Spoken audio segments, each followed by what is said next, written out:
project lead for the school fees. Non-internal audit. Jay Blaine, Yeah. Utah Education Association. Lover. Representative? Steve Waldrop, Representative District.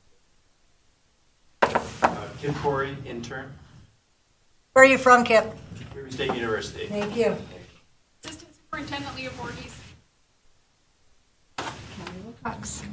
And she's in charge of everything. So I actually am going to go just a little bit out of order, but I am going to, we usually start with a section review, but so that the group in the section review could go home because they don't have to be here for the whole presentation, right, Kevin? I'm going to have them introduce their committee, their what's it called? Not a committee, a group. Your section department, so that your people that aren't staying tonight could leave, and then we'll come back to your presentation if that will work okay. Is that okay if we do that? So if you do that, Kevin, that would be great. So Kevin John, internal audit from the State Board of Education, like I previously mentioned. Thank you for the opportunity to come and do a section review or presentation. We'll be quick, hopefully. But let me first then introduce our staff with us today, and I'll ask them to stand so you can put a face to the name, is Tammy Daly. So Tammy Daly's been with internal audit for approximately 2.5 years. She comes to us from the Governor's Office of Economic Development and has a number of years of experience in the banking sector. Prior to that, her formal education is in accounting. She's a CPA, and she's completed the Certified Public Managers Program as well. So also with us is Amy Hansen. So Amy Hansen's been with us for about 1.5 years. Her formal education is international relations and French. She's got a lot of experience in graphic design and in support services, and she's our administrative support staff. So she's been a great addition. We begged you guys for her, and we got her. We love it. So also with us we have Barbie Faust. So Barbie Faust has been with the State Board of Education for 24 years. 25 in March. 25 years in March. 20 of those years with the Child Nutrition Program. And then we were able to sneak her over to internal audit. And so she's been with us for approximately 4 years. Her background is in grants, federal grants specifically, and then is working towards becoming a certified internal auditor. So she's been a great addition to our office as well. Not with us is Director Debbie Davis. So I apologize that she's not able to make it tonight. She had a conflict with her personal schedule, but Debbie Davis is an auditor by trade. She's got 20 years in government auditing. She worked previously with the Office of State Auditors. I think DWS was the auditor over the Utah State Office of Rehab for a while before she became the Director of Internal Audit. Here she's been the director for approximately 4 years. Her formal education is in accounting. She has both a bachelor's and a master's degree in accounting. She's a CPA as well. So we have 2 vacancies because of recent turnover. I'm happy to report we have offered positions to those. We'll have Ian Fitch starting February 25th. He has auditing experience in logistics and health and a master's degree in public health. And then Samuel Allen, whose previous experience is in research and asset protection, and is wrapping up a master's degree in public relations. And then that leaves me, Kevin John. So I've been here with internal audit for approximately 4 years. Prior to that, I was with the Utah State Office of Rehabilitation as the director of the Utah Center for Assistive Technology. My background is in risk management and project management. My formal education is in criminal justice with an emphasis in criminal law and a master's degree in business administration. And that is our staff. Group needs some criminal watching. Yeah. So and I'm a certified fraud examiner, and I got my own. And then we will come back to you. But if your team needs to, absolutely. Thank you so much, Audit, for all of you staying and for coming. So we are going to skip around on our agenda because we have a time certain for our. Oh, where is it? What's it called? Where is it? 6.6. 6.6. Oh, I just kept reading digital literacy. There's no Adobe there. So we're going to go to 6.6 because Representative Waldrop would like to come and talk about that. And while he's coming up, and I don't know if you're bringing anyone else to the table with you, it was interesting because I had the opportunity to meet him a few weeks ago, and we found that we have some really close ties, not family ties, but what I would call family, even though they're only adopted children from next door. So anyway, that was kind of fun to have that happen. So. Thank you. Watch your knees when you pull into that table because you will hit it. So used to hitting my knees. Make it more respect.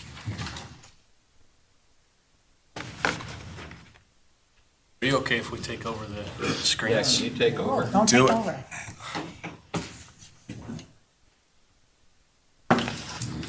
So I didn't know you were going to make a presentation, so tell me about the time frame on it. Can you tell me? What do you guys think? We should be done 10, 15 10, max. 15. How about 10? 10 is good. Okay, I thank you. like 10 better than 15. Then that gives us time to ask questions.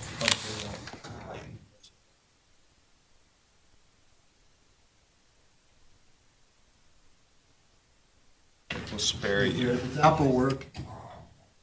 Laptop? He's on Apple laptop. Will you help him make sure he gets on there? So, Good? you can do it. Well, I'm introducing. Thank you for having us here tonight. What we're talking about tonight is an opportunity with Adobe to introduce some technology into our classrooms that has that's been tried on a trial basis and creates an opportunity, I think, for our kids to have some chance to do something that will be meaningful in the workforce. Some training to translate out with the Adobe suite.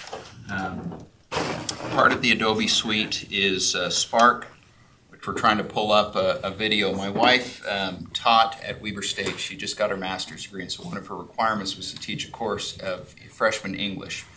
Now, you would be surprised, maybe not, at some of the writing skills of freshman English class at Weber State. It's a little frightening when she showed me that. But what was amazing is part of their curriculum was to do and I can't remember the educational term for this, but they created an Adobe Spark, a film project in their English class. So it required them to do research and research a specific topic and then present an instructional or informative or persuasive. They had different categories. They could present a video sort of like a documentary in their class. And so that was one of their big projects, was to do this sort of integrated learning module at Weber State for freshmen. And so my wife, being the very first, had to do the first one. So we're just going to watch a little bit of this. Does it have sound? We need sound. Time spent with cats is never wasted. Sigmund Freud. Part 1. Kittens. Hi, welcome to our video. I'm Gabe Waldrop. I ran the whole thing. This is my 9-year-old son, who helped my wife Story figure begins out at how to this do this. wonderful, awesome house. It's big, it has flowers, it has a basement, a big basement that you can go in that's not infested with bugs and cold hard floor. As you can see, there is my mom with a snow college shirt, even though she works at Weber State, in front of the awesome, most amazing house you could think of. This is the awful, gloomy house we moved into. With bugs and rats living in the basement. Gives you the creeps, doesn't it? The best thing that we got in this house was the cat that we inherited from the former owners. It had kittens a lot. Socks. I want to introduce you to Socks, the mama cat. She likes to eat cameras. Yeah. And she turns away and she wants another taste a lot of the time. This mama cat, Socks, had her kittens way up in the attic of the garage. And once they were old enough, they had to jump down all alone. Okay. Skip forward just so you can see the true star.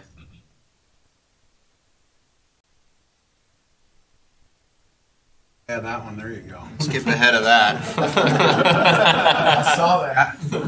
It's been seen many times. Cats. South Ogden on Halloween. From the attic, they were so wild that you just had to tame them. That's my arm. As you can see on his arm right there, that is what happens when you try to tame a wild cat. Always claims that he doesn't like cats. goes and spends 2 hours at night with them. So I'm pretty sure he's a closeted cat lover. Scientists have found that when a person pets their cat or dog, their brain releases stress. So she had to do a research paper, so she researched and investigated what's called the pet effect. So this is a legitimate thing that exists, and she did her whole research paper and created a film around it, and then all of her students in her class had to do the same thing. And they used Adobe Spark, which at the time I didn't know that a year and a half later I'd be here talking about the Adobe Suite and Adobe Spark. But I remember this experience very well because she used her cell phone, she used my 9-year-old, she used my college freshman son to help her, and then she also used Adobe Support, as did a lot of her students, and it worked fantastically. It was the best part of her class. So what we're here to talk about tonight is an opportunity for the state to get funding for the Adobe Suite to be accessible to each student in grades 7 through 12. And very briefly, and we'll get into the details with Aaron and Alex here, this Creative Cloud that Adobe produces allows kids to do a lot of different things. You know, we're all familiar with Adobe Reader, we have Adobe Acrobat, we have Photoshop, we have Spark, we have Illustrator. I mean, there's a whole suite. I've got a bunch of them on my thing. The scan tools. These all allow for a personalized teaching and learning opportunity. And the critical thing right now in the state, we're spending, and I don't think have the exact numbers, but it's somewhere between $600,000 and $700,000 on machine-based suites that students can access while they're in school. The difference here is this would be individual licenses for each kid so that they can do them at home. These are traveling licenses for the students and the teachers, and they're not machine-based. So there's a huge value add there. And it allows, they also come with training and great support. The reason that I'm bringing this forward is because schools said this is something we like. The CTE folks came and said this is something that we want to do. My job as a legislator is not to tell them or you how to do your job. My job is to give you the tools and give them the tools that they need to succeed to teach our kids. That's 100% how I view my job. If they hadn't come to me, if Chris had come to me outside of them, I would have said no. But because this is coming from inside people that are actually doing this and they know this world, they know what they need, that's why I'm here and that's why I'm willing to represent this. I do think there's a huge value add here, potential for the schools. I know on the Silicon Slopes, and I've just got the most recent numbers. I think we've got, okay, here we go, 135,000 employees in the tech industry.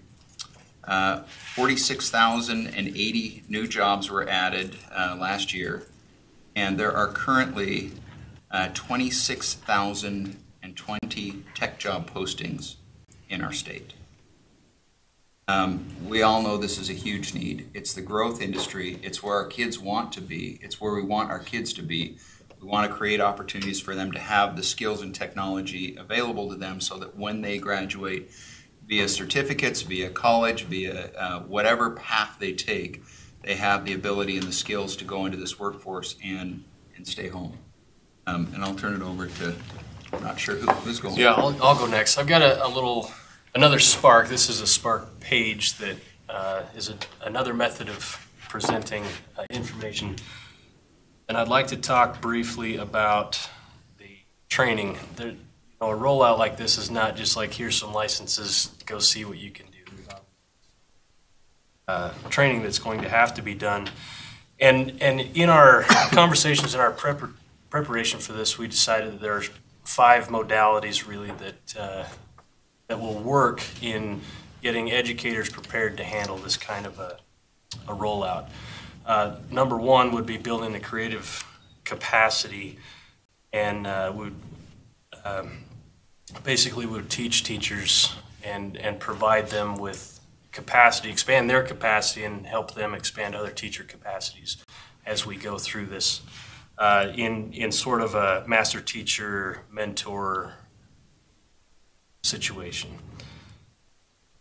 Do a continuous online, which would be a self-paced online facilitated training that teachers could get on and access various things. By various things, I mean lesson plans, training how to use the software directly, how to implement it in the classroom, those kinds of things. We would do a similar thing, but with a scheduled online cohort would get together in an online situation and support each other in that way. And then lastly, we have regional and statewide workshops. And these two things are things that we're already doing in CTE specifically to go out and help teachers build their professional skill sets. Conference every summer, teachers and trainings in those ways. So that's kind of the training component of that. Adobe has agreed and we've already partnered with them on trainings and rolled out a handful of models for this type of rollout. That's the training side of things. Okay. And do you mind stop sharing? And I will tell you. The start button. I actually have to get a new.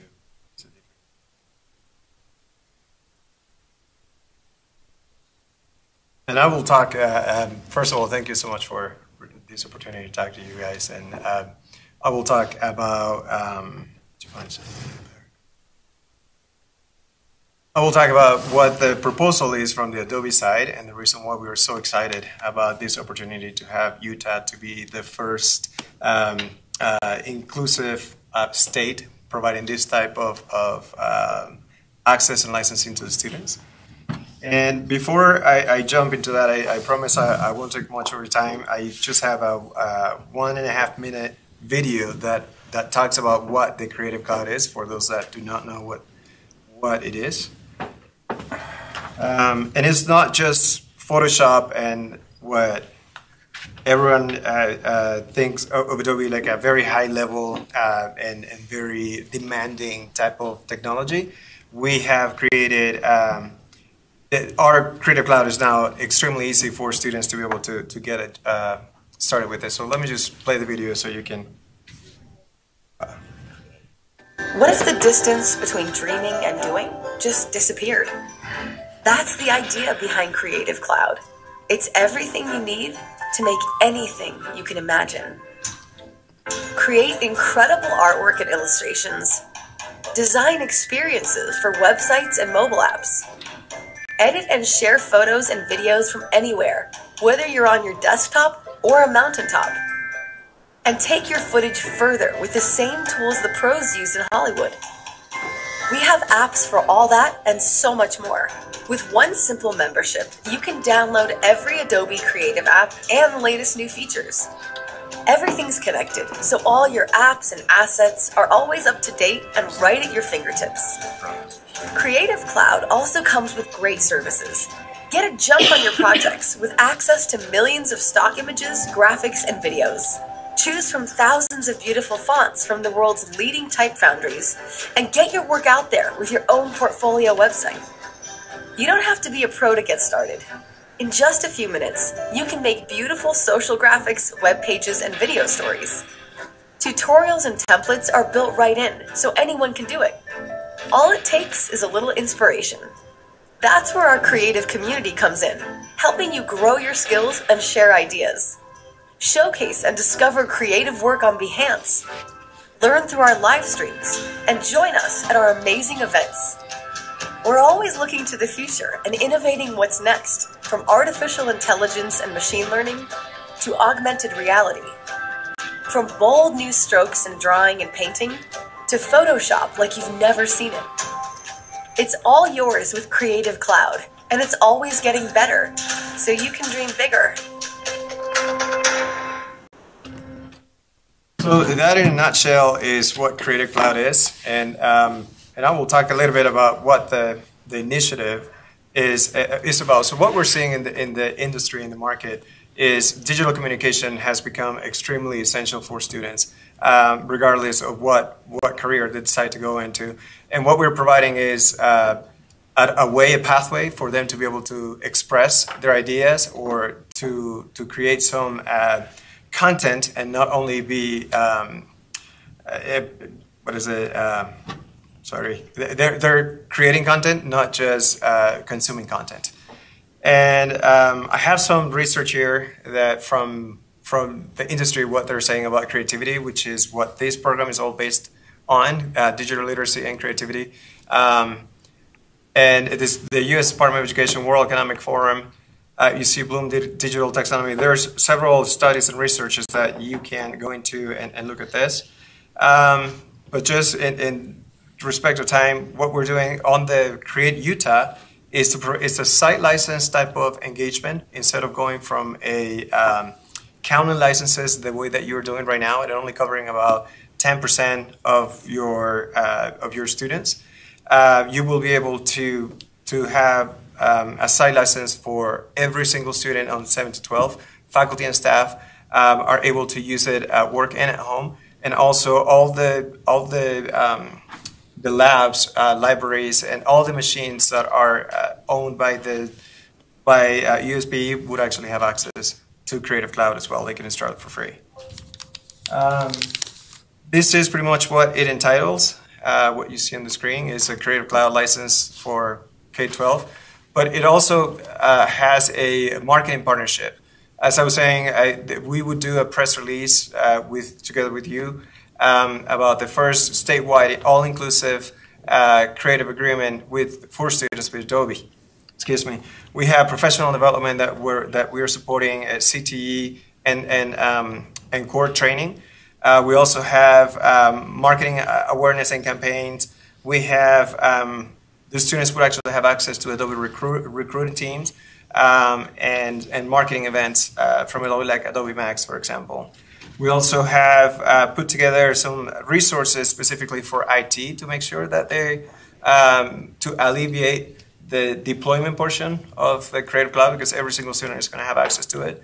And then we have set a dedicated team of resources at Adobe just to make this program easy and for you guys to reap the benefits of the licensing.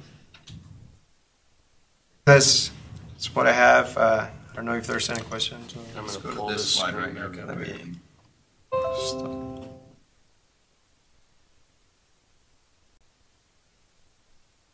The docs. Do we already have it in the docs?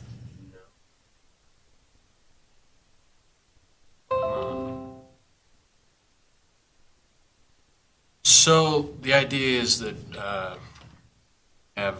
currently it's mostly used by CTE students. This is not a CTE initiative. This is for all students. This is whose initiative? This is whose initiative? Mm-hmm. That's a great question.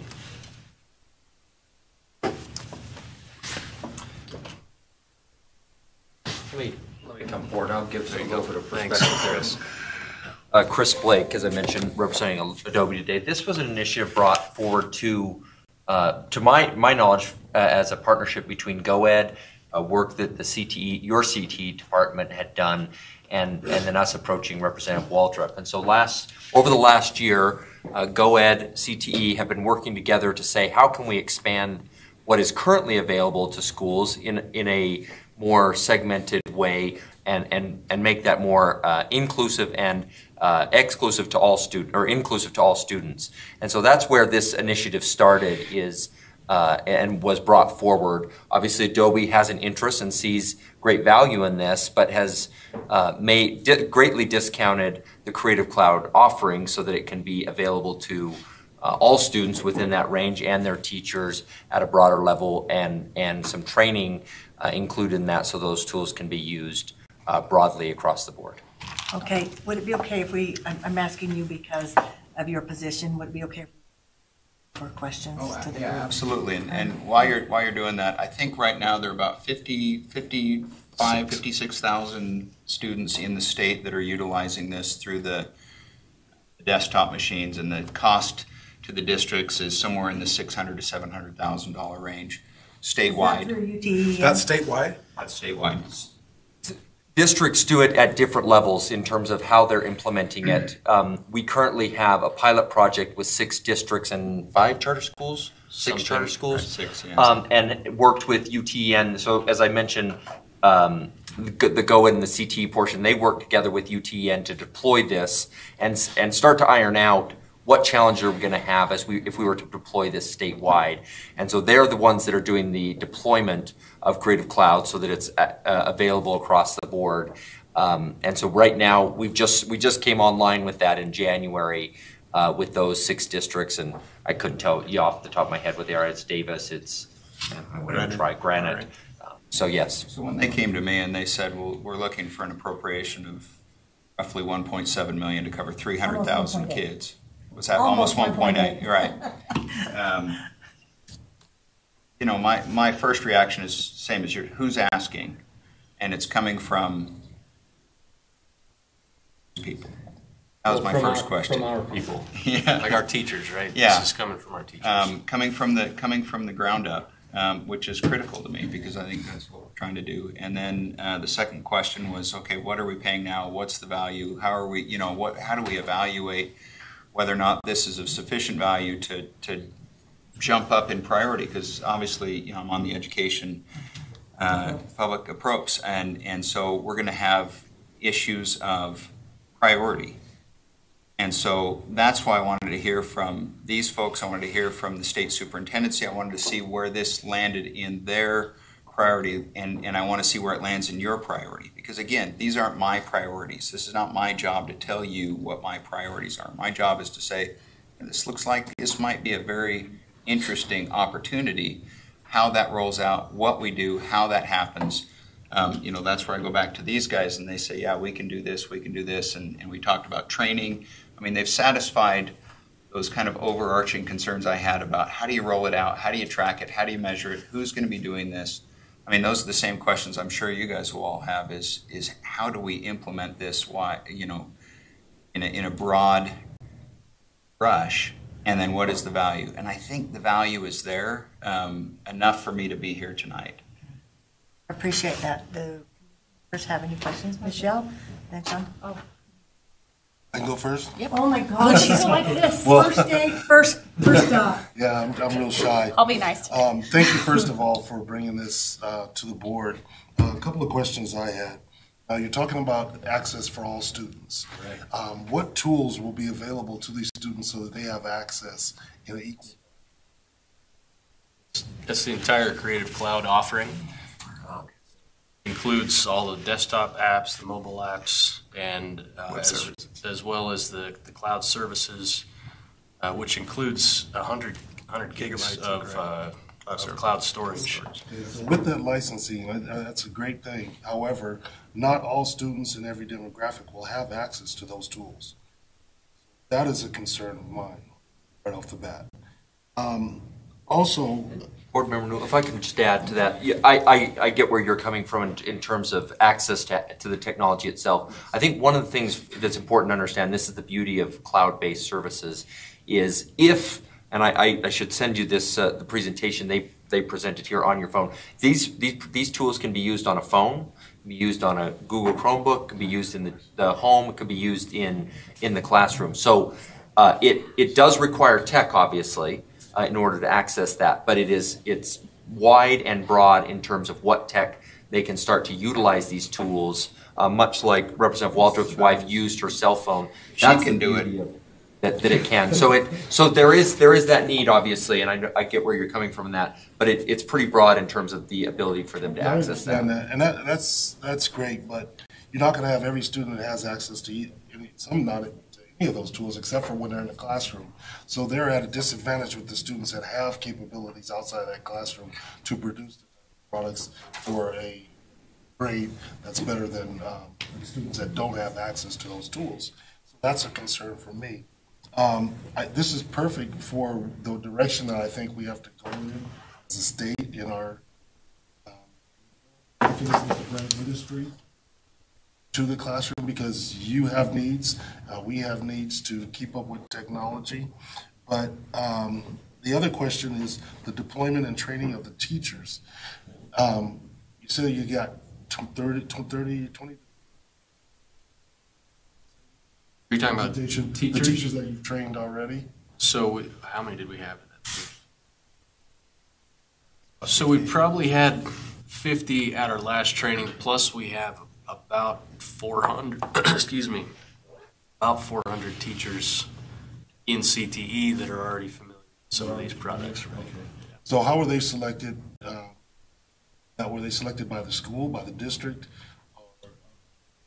Level? How So did that process? there was an invitation that went out, and then a survey, an application basically out, and Brandon and I, the specialist, reviewed the applications, figured out how many spots we had, and then tried to put the ones with that would get the biggest impact out of the training and bring them. I'm gonna circle back again on demographics. Did you look at that and just decide that there were certain schools that you thought may need access and a higher level than other schools? Sure. Oh, you're talking about the pilot schools. The pilot schools. Okay, so the pilot schools, again, the same situation. We sent out an invitation statewide to the superintendents, and the ones that were interested responded. We gave information, and then really, so everybody had a shot at it, right? In the end, the ones that they're paying for the pilot, right? So we're partnering with them and trying to get the best situation for them as well.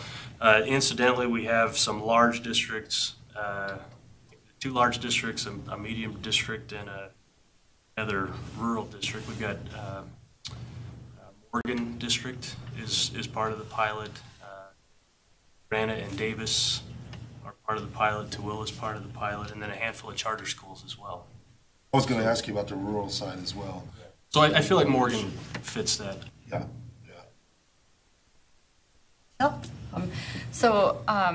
I really like this. I think it's really cool. But I do hesitate to do something on a state level and tell districts you have to do this. So is this like if districts feel this is what they want or need, then they participate in it? Because if they have something else that they do, I wouldn't want to step on their toes and say, okay, now you have to do this. So the way this is designed is to function as a statewide license, and so at $5. And the reason that Adobe is able to make that kind of an offer at that level is to say it needs to be a broad implementation. Over time, the state's support of that will need to, and we'll have to work out what that looks like. At what point do they stop, or does that slide down so that, and districts decide to pick that up. And so there'll have to be a conversation about that component. But in order to get that statewide license and do it on an enterprise level, there needs to be kind of a full-scale deployment. So, but to drill down on that, so when we talk about the number of students and the dollar at that, that's to kind of give, this is what that statewide license would look like. But now you don't have to count a specific license. Granite doesn't have to say, okay, we've got the 10 licenses here. They have the ability to use the number that they need in that regard.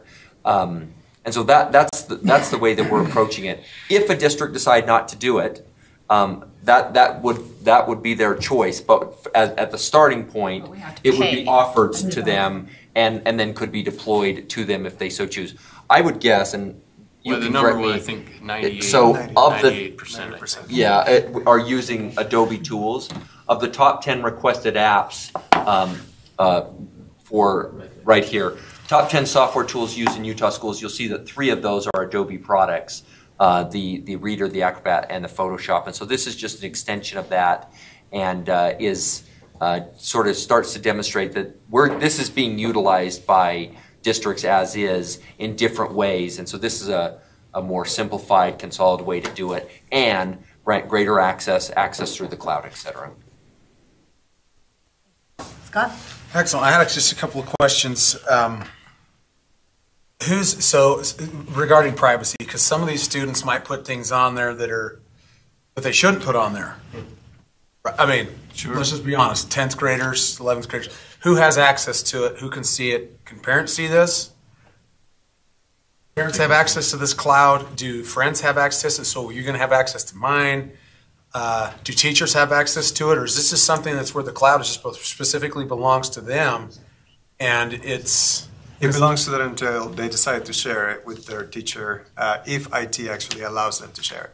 Okay, because So it's controlled by IT. I just love this. I think it's great. My son's already, I mean, he's on both worlds. He's a little mini cowboy, but he's also really good at this. In fact, I have to have him do some of my stuff. I know when he's 10. It's crazy. But I do have some of that because some of these students say, hey, you can access my cloud and see something that is inappropriate. I'll give you my passcode, and then mom and dad don't know that. And I had that has some serious concerns for me. Not that I don't like it, I love it. I'm just don't want to put schools in this idea where parents are saying, well, hey, look what was put on this. And Susie put this on, and now Brad and I are all looking at this, and mom and dad don't know. Does that make sense? So I do have some privacy issues. Another one, the cost now, 1.8, is that's per year. And what I don't want to see happen, and I understand because I'm all about people making money. This is, capitalism, I love it. However, I don't want to. I really think this is a phenomenal opportunity, and I think it'll work great. I just don't want all of a sudden, in 2 years from now, hey, the schools are using this extensively. Now the cost is $10 million, because then it puts us at a tremendous, the legislature and us at a tremendous disadvantage to continue to keep offering those services. I won't do it. I know you. I know you won't, sir. So that was another one, and then the proposal that we're looking at is a three-year contract. Oh, so a 3-year contract. 3 years. With an option to extend it for a 4th year. Okay, so no, great. And then I just with the other board members, because I know that this would be great in CTE. I also think this would be very, very good in subjects that I teach along the social studies lines. You could do so many cool historical. Music. Oh, you could use it like crazy, and I could have my own kids do different things. I really think it's phenomenal. My big concern is and I love teachers. I've been a teacher for the last 14 years, but there's still teachers at my school that are living in the Stone Age. Like they're like, Mr. Nielsen, get down here and you handle this stuff. Like check, my email's not working, and to get them trained up to where they could actually make use of this, who's going to pay for the training? Because most school districts aren't going to be able to say, hey, we can send our teachers somewhere for 2 weeks, because you're sending them for 2 weeks in the summer, which I think would be great. You're going to have to pay them. And I know that the fiscal note is just not going to be there. And so that's, Representative, that's just one of my concerns, because I love it. I think it's a great product. I think we should buy it. I think kids would love it. I think they would learn a lot. And I also think at the same time they would be able, to be better future entrepreneurs, employees, because I'm all about that creative mind. In fact, the internet, everything we're seeing now is because people have been allowed to be creative. And so I'm a big fan of this. I just have not any reservations, but I have reservations how it would roll out, if you understand what I mean. So. You want to talk about that real quick? Maybe just answer the question on the training with the teachers, because I think that's. First of all, is that included in the cost? Oh, yeah, Laura? Is that included in the cost? So we have some marketing funds that have been associated to that to help CTE build those training programs. You guys are very unique. So we don't want to come and say, hey, this is what we're going to do. We are actually building it together with you, something that works for Utah. So part of it is included. If we are adding a third-party content provider, for example, then that is not included. But it's up to you. But the base training is included. Yes. Correct. Okay, so base training. So is it just available to only CTE, or are we talking about school-wide? This is everybody. Okay, yeah. Like I said, love it. Parents are going to want to know what their kids are doing with it. Because it's not like, well, I have a secret cloud that no one else knows about, because we all know what roles that goes down. So I love secret clouds. Well, I like them too, but I don't like my 10-year-old to have them. Okay. Or my 14-year-old. So Okay. I just want to reiterate that we're talking about 7th through 12th grade students. Yeah. And we're talking about all instructional staff, K through 12, and everybody in the district. Yeah. Right. Okay, I have a couple of questions. Perfect. Mark, Go ahead. did you I'm have some sorry. I was first? talking to you. Go ahead. Go ahead. Asking my question. Oh, I might not, though. Okay, so it started as a CTE plan. I'm kind of curious, and I'm actually going to look to Talia. How come this didn't come as a business plan to the board so that we could have prioritized this ahead of time?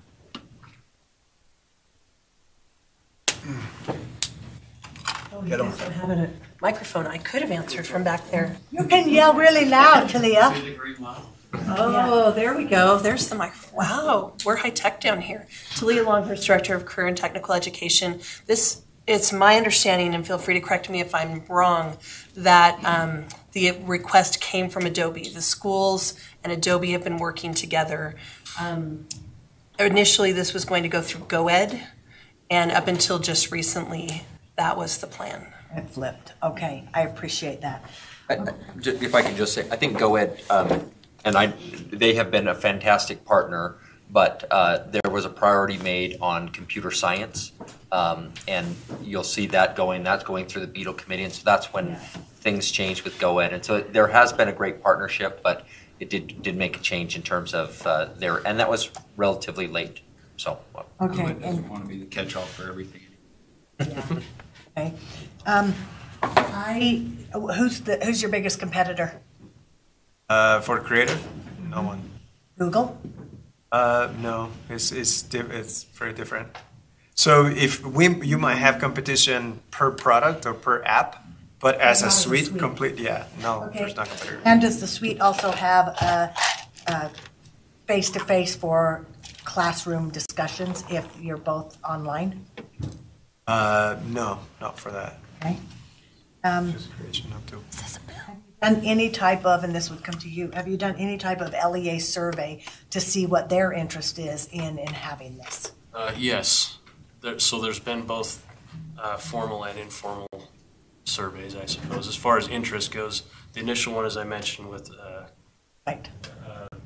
We sent the to all the survey out to all the superintendents, right? And then from there we started with the training and started involving lots of people from across the curriculum. Okay, and then a comment that was made is that this is controlled by the IT department would control it, but that doesn't control them when they're at McDonald's. So what kind of controls are there for them not to pull in or to give away unacceptable information where the schools are buying the apps and the products, basically, and what kind of controls do we have to protect our kids?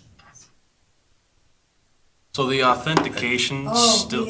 Talia has it. Okay, you do. So you have a rule that was about to sunset, and you brought it back, and it's being reworked about personal electronic devices on schools. So schools, LEAs have to have policies about that and filters and all of those. Okay, but that's while they're on school grounds. What about when they're not on school grounds? We had this conversation. What was it about? Which thing was it? It was about the UEN library that was allowing things in.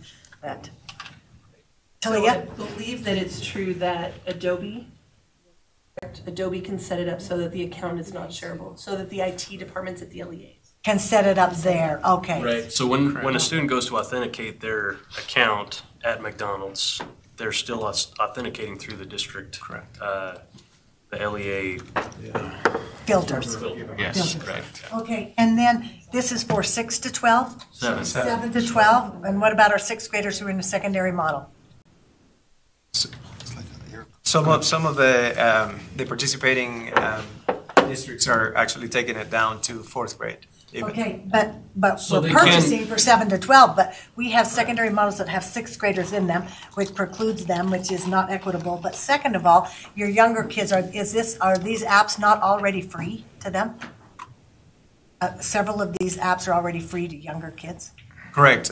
For example, Spark is the one that is free for education in general. So it's already free to all kids, not just younger kids. Correct.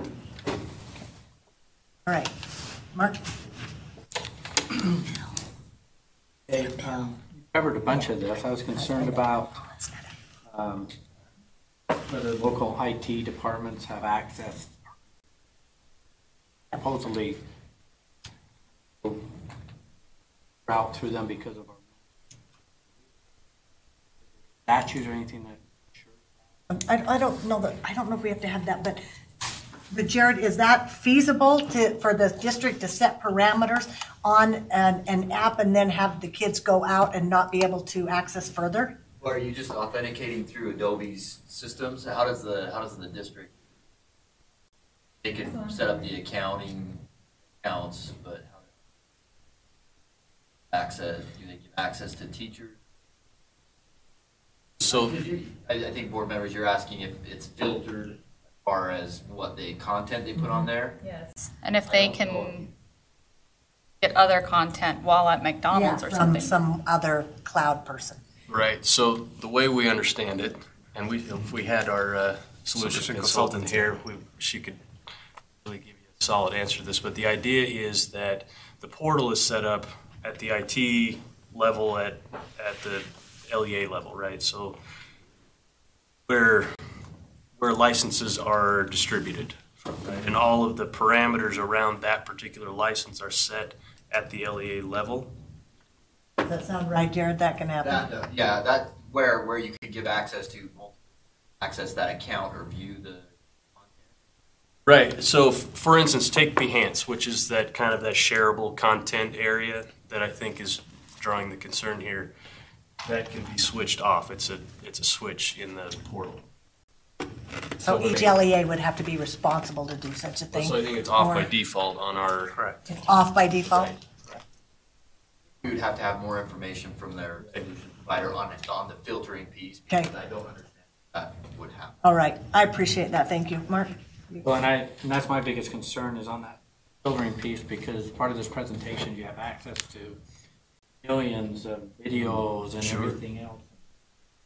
Have issues with our library portion.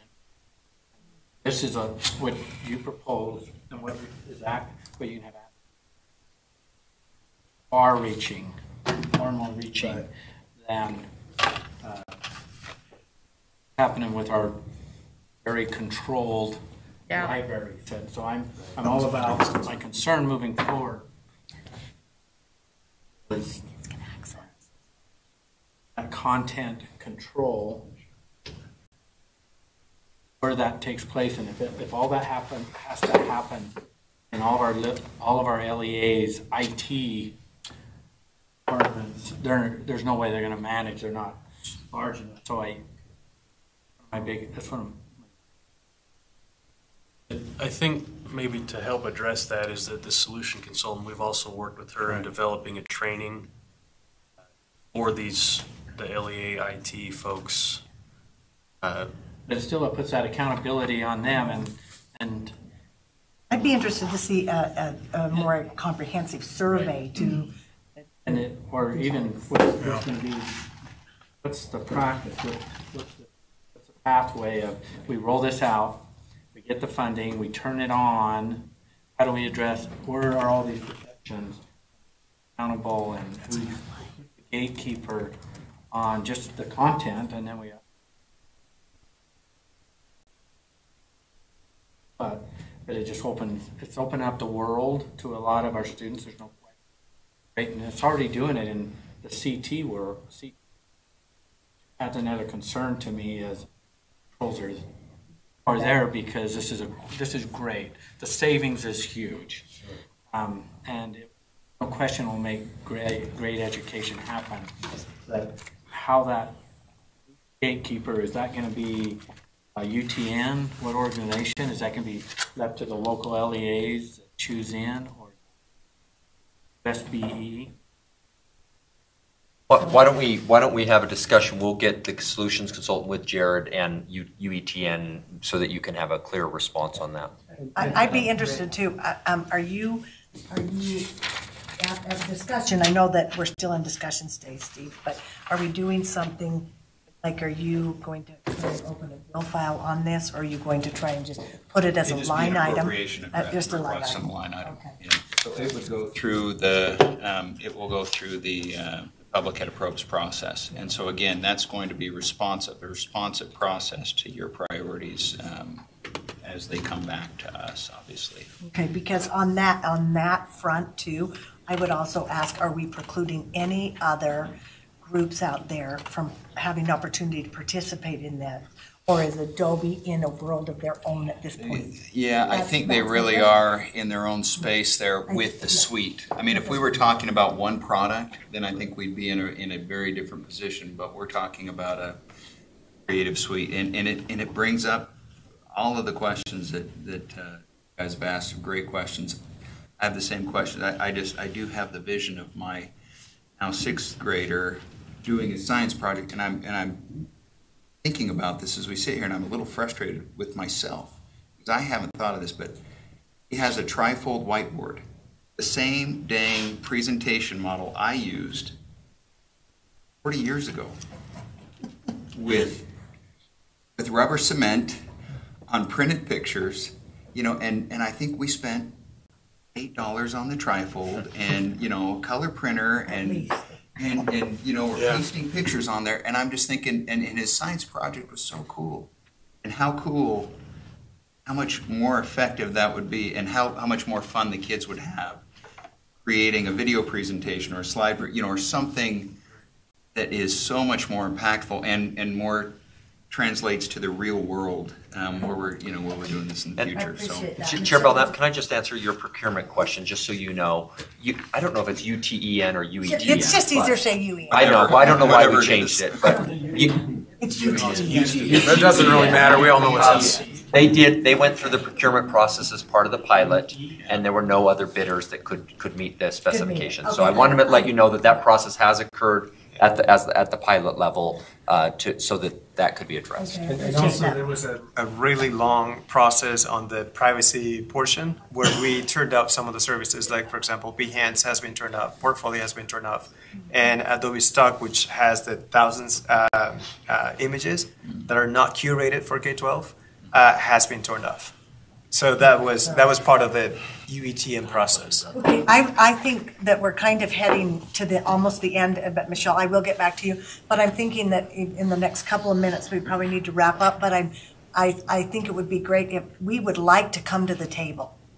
Okay, I think that this group, let alone the other 10 members, have a lot of questions on this. And if we could find out some of these answers, and this might not be all of them, and what we could do to help support to move this forward. And I don't know if in the line item, if you have to put that it's an Adobe product or how you word that. It's very hard for me to do vendors. Okay, but if you do say something like a suite of, that it needs to include and there's really nobody else. Because if tomorrow someone else comes and can do the suite for $4, we're going to want to look at that. And I don't want to handcuff us maybe for the 3 years, but not in the future. So, Michelle? Just on one of the other questions that if you guys could come back with it, is would parents have the ability to set safeguards, or is it just only left to the school district? Because I'm a mom of 3 boys, ages 13 to 19, and every single one of my 3 boys have had some kind of run-in or interaction and some form of addiction or other with pornography. So I have complete control over everything, and I would not want this just handed over without my ability to go on there and check things and turn things off or whatever. And I'm just speaking and I'm sure there's other parents out there, but that's just my big concern as a mom with 3 boys that have had some form of issue, is that if I don't want them to have it on their personal device outside of school, or I don't know, I may not want it even in school. I'd have to really look at it. So is that a possibility for parents to have heavier controls? Yeah, we can definitely absolutely look into find out. Okay, and so I don't think that you want to come back to here. I'm wondering if we can follow up with either details broadly, maybe to chair Huntsman and work that way, and or to come back to a legislative meeting with the answers, and or just say, we're ready to run. These are the answers to your questions. Yeah, I was just going to say the same thing. I think you guys have some of the questions that they've asked today. Maybe what would be an effective way would be for you to summarize the questions that you're going to answer, get those back to the board, have the board review those questions while you're preparing those answers, and see if there's any others that come out of that initial process.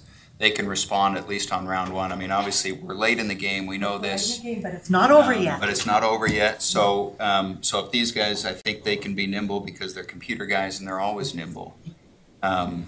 I would also appreciate if they talk with Jared, if that's okay, Jared. I'm throwing you to the wolves because I would really like to know what our IT Questions, yeah, so they is can going to ask happen.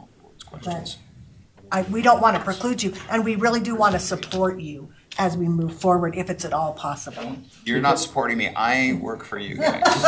Because it started here in finance, I'd make sure that you would include the chair of finance and vice chair on any of these questions as it's circulating.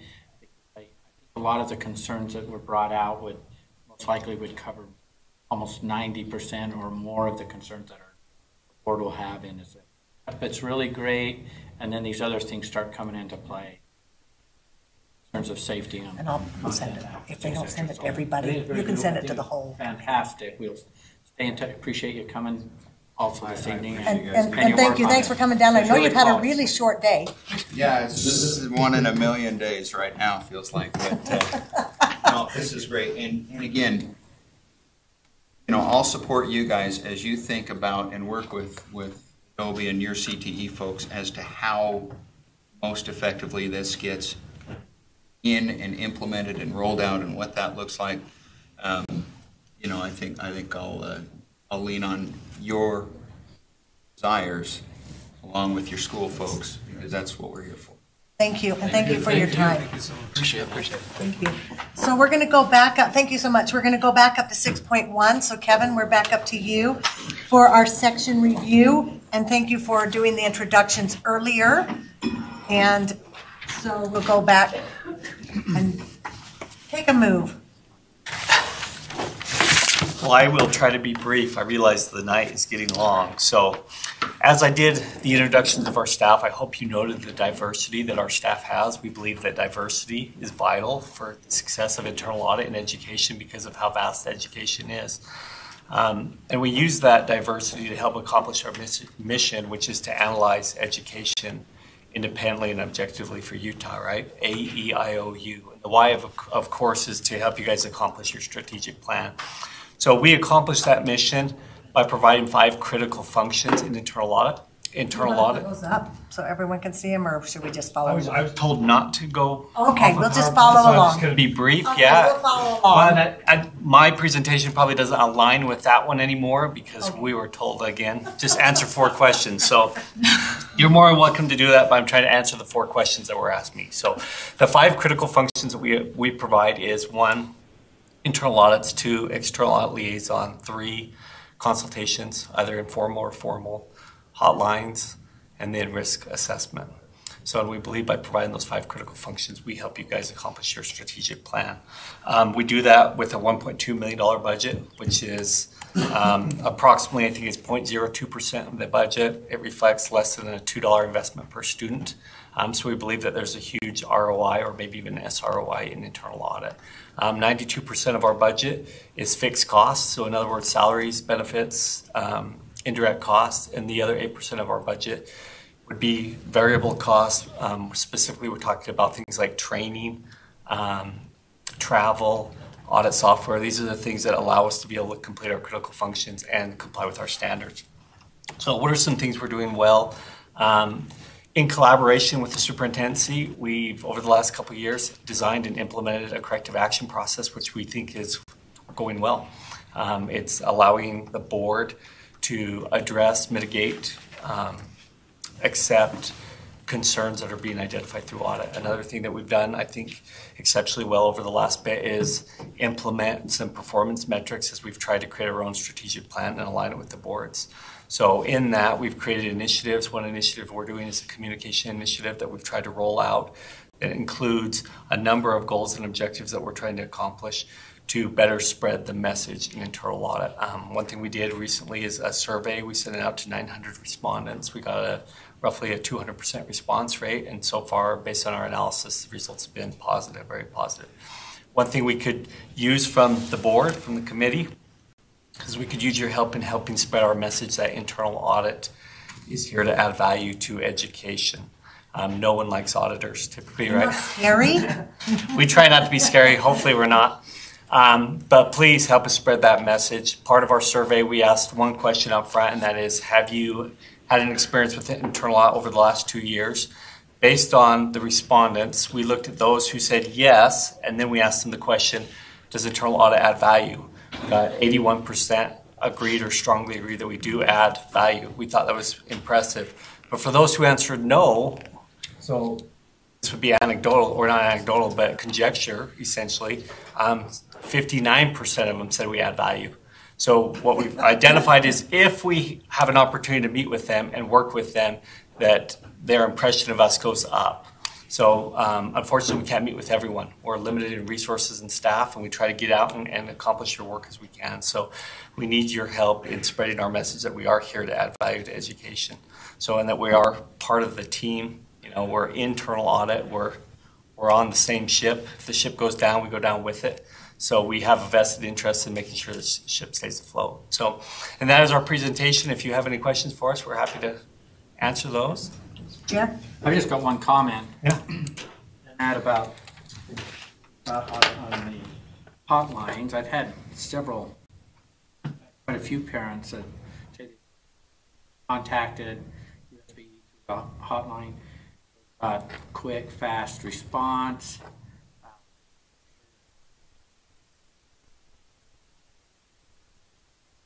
They've been surveyed. I know on the parent side, a quick response, they steered the right direction. Some of them might not have got the answers they wanted, but I always ask, I said, from the time you call, audit piece, I haven't had any criticism at all.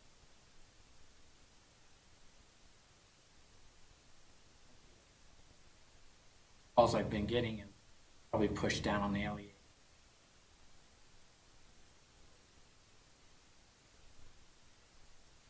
Concern was direct.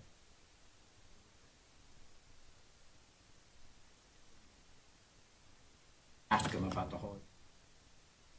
Always been favorable.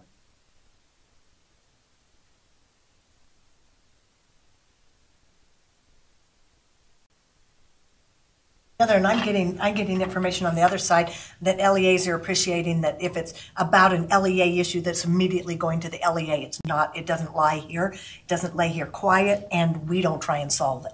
We pass it right back. Part of their survey. Yeah, I think that's where those favorables that are coming. And so I can say part of our external survey we sent out, that is one of the questions we asked, have you had an interaction regarding hotlines? It is actually one of the lower areas we scored in. But in our last performance report, we noted that our turnaround time is 5 days. It's not 5 business days, it's 5 days. So that includes weekends, holidays as well. So we are pretty good at turning those around.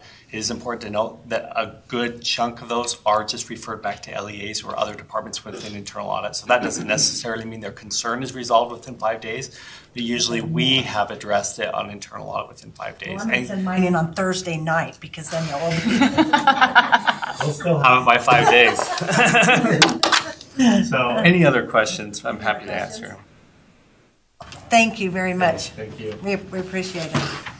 Okay, and then on 6.2, it's requests for data. We have 2 pieces of data here, and you can pull it up if you want. But one is one of my favorite new pieces of paper, and I actually am hoping that, Chair, that we could request that Lorraine put this in our packets for us, a copy of this in our blue binder. It is acronyms. It's the broken down acronyms, and so it's a beautiful thing. The only thing it does have EHS on here, which is Electronic High School, which is non-existent. So we probably need to clean it up a little bit. It But also has Sage, which that. RISE will have to be on there instead of Sage, but it's still marvelous. And then Michelle requested a piece of information about how committees and committee chairs are chosen in other states. And so if you're interested in looking at that, you can. Michelle's probably looked at it and seen it. So, okay, we're going to go on to 6.3. Discretionary funds repeal R277119. It is it's actually sunsetting, but our staff has looked at it and we do not need this rule any longer. And so I would be seeking a motion to repeal this rule. Thank you. Okay, all in favor? Aye. Thank you, unanimous. I love it when we can move quickly. You were just going really fast. I like took a while for my brain to. Yeah, thank you, Cammie. Yeah, there's no reason to have that anywhere else, okay? All right, we're on 6.4, R 277601, Standards for Utah School Buses and Operations. This is a continuation rule. I'm trying to think who is doing this one and if we have any discussion on this. It's up for its 5-year review, and I'll ask committee if you have any questions on this rule. We're just continuing it. And we cleaned up a little bit of the language, numbering. So does anyone have any questions they want to ask? I know there's a bill for like putting seatbelts or something. We're on 601, yes. I was looking at 119 for a minute there. Okay. I just asked that one. Oh, good. Oh, this is easy. So I didn't know if this will have to then be redone again if that passes. Or So you're referencing House Bill 168, and that bill will require buses purchased after, I forget which date now, but I believe it's either this fiscal year or next fiscal year to, is it 2021? I think so. I can't remember the date. Belts. This rule could possibly need some amending in relation if that bill passes. That bill is authorizing the Department of Transportation to really handle all of those regulations, not the state board. However, the Department of Transportation does work in conjunction with us on this particular rule with the standards. So, but you are correct, Madam Chair. This is just a 5-year continuation. There are amendments we will be making to this rule, so it will be back to you. Right, but I know we've got to get it back out. Okay. Do I have a motion for this rule? So move to move R 277601 on first reading and present it to the board for second and final reading. Right? Okay. It's just the same one. It's always been here. Okay. Any discussion? Oh my word! I haven't even asked any audience people. Do you have anything to say on this rule? I guess nothing's really happened here. Okay. All in favor? Aye. Thank you. Thank you, Jeff. Yes. Okay. Now let's see. 6.5, it's R 277720, Competency-Based Education, Early Graduation Reimbursement. And this is actually a brand new rule that actually goes in complement with kids who graduate early and the statute where they continue to have funding even though the child has graduated early. Did we cover that other part in here, Sarah? I read it twice and I didn't really notice it. The concern if they stay in school or... So unfortunately, that's not in code, and so that'll require a legislative change before we can address it in a board rule setting. So I think we need to put that on our docket for next year, yes, to work on that early. Will you put that in the back of your brain? We'll try and bring it up when it comes up as part of the funding report out. Okay, all right. So Sarah, do you want to review this with us? Is there anything, or I guess I turn it over to the committee if you have any questions on this rule. I like it. I think it gives more freedom. Well, for me, so kids can move at their pace without penalizing a school district and allows them their funding to still come unless they go to school for one course as a high schooler. So that's the thing we have to fix. Because if they go for one course in high school, they only get paid for one course.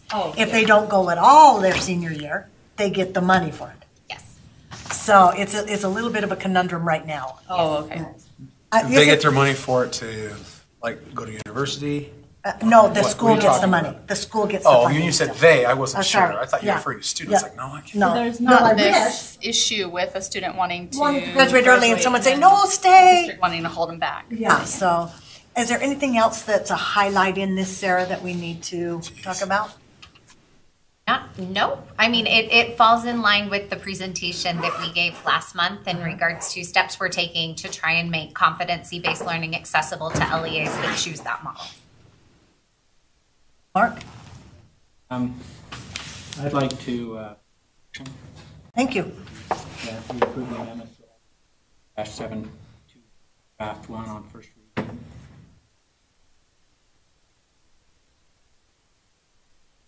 Okay, but we'd make this a new rule, no amendments. The whole thing's new, okay? All right?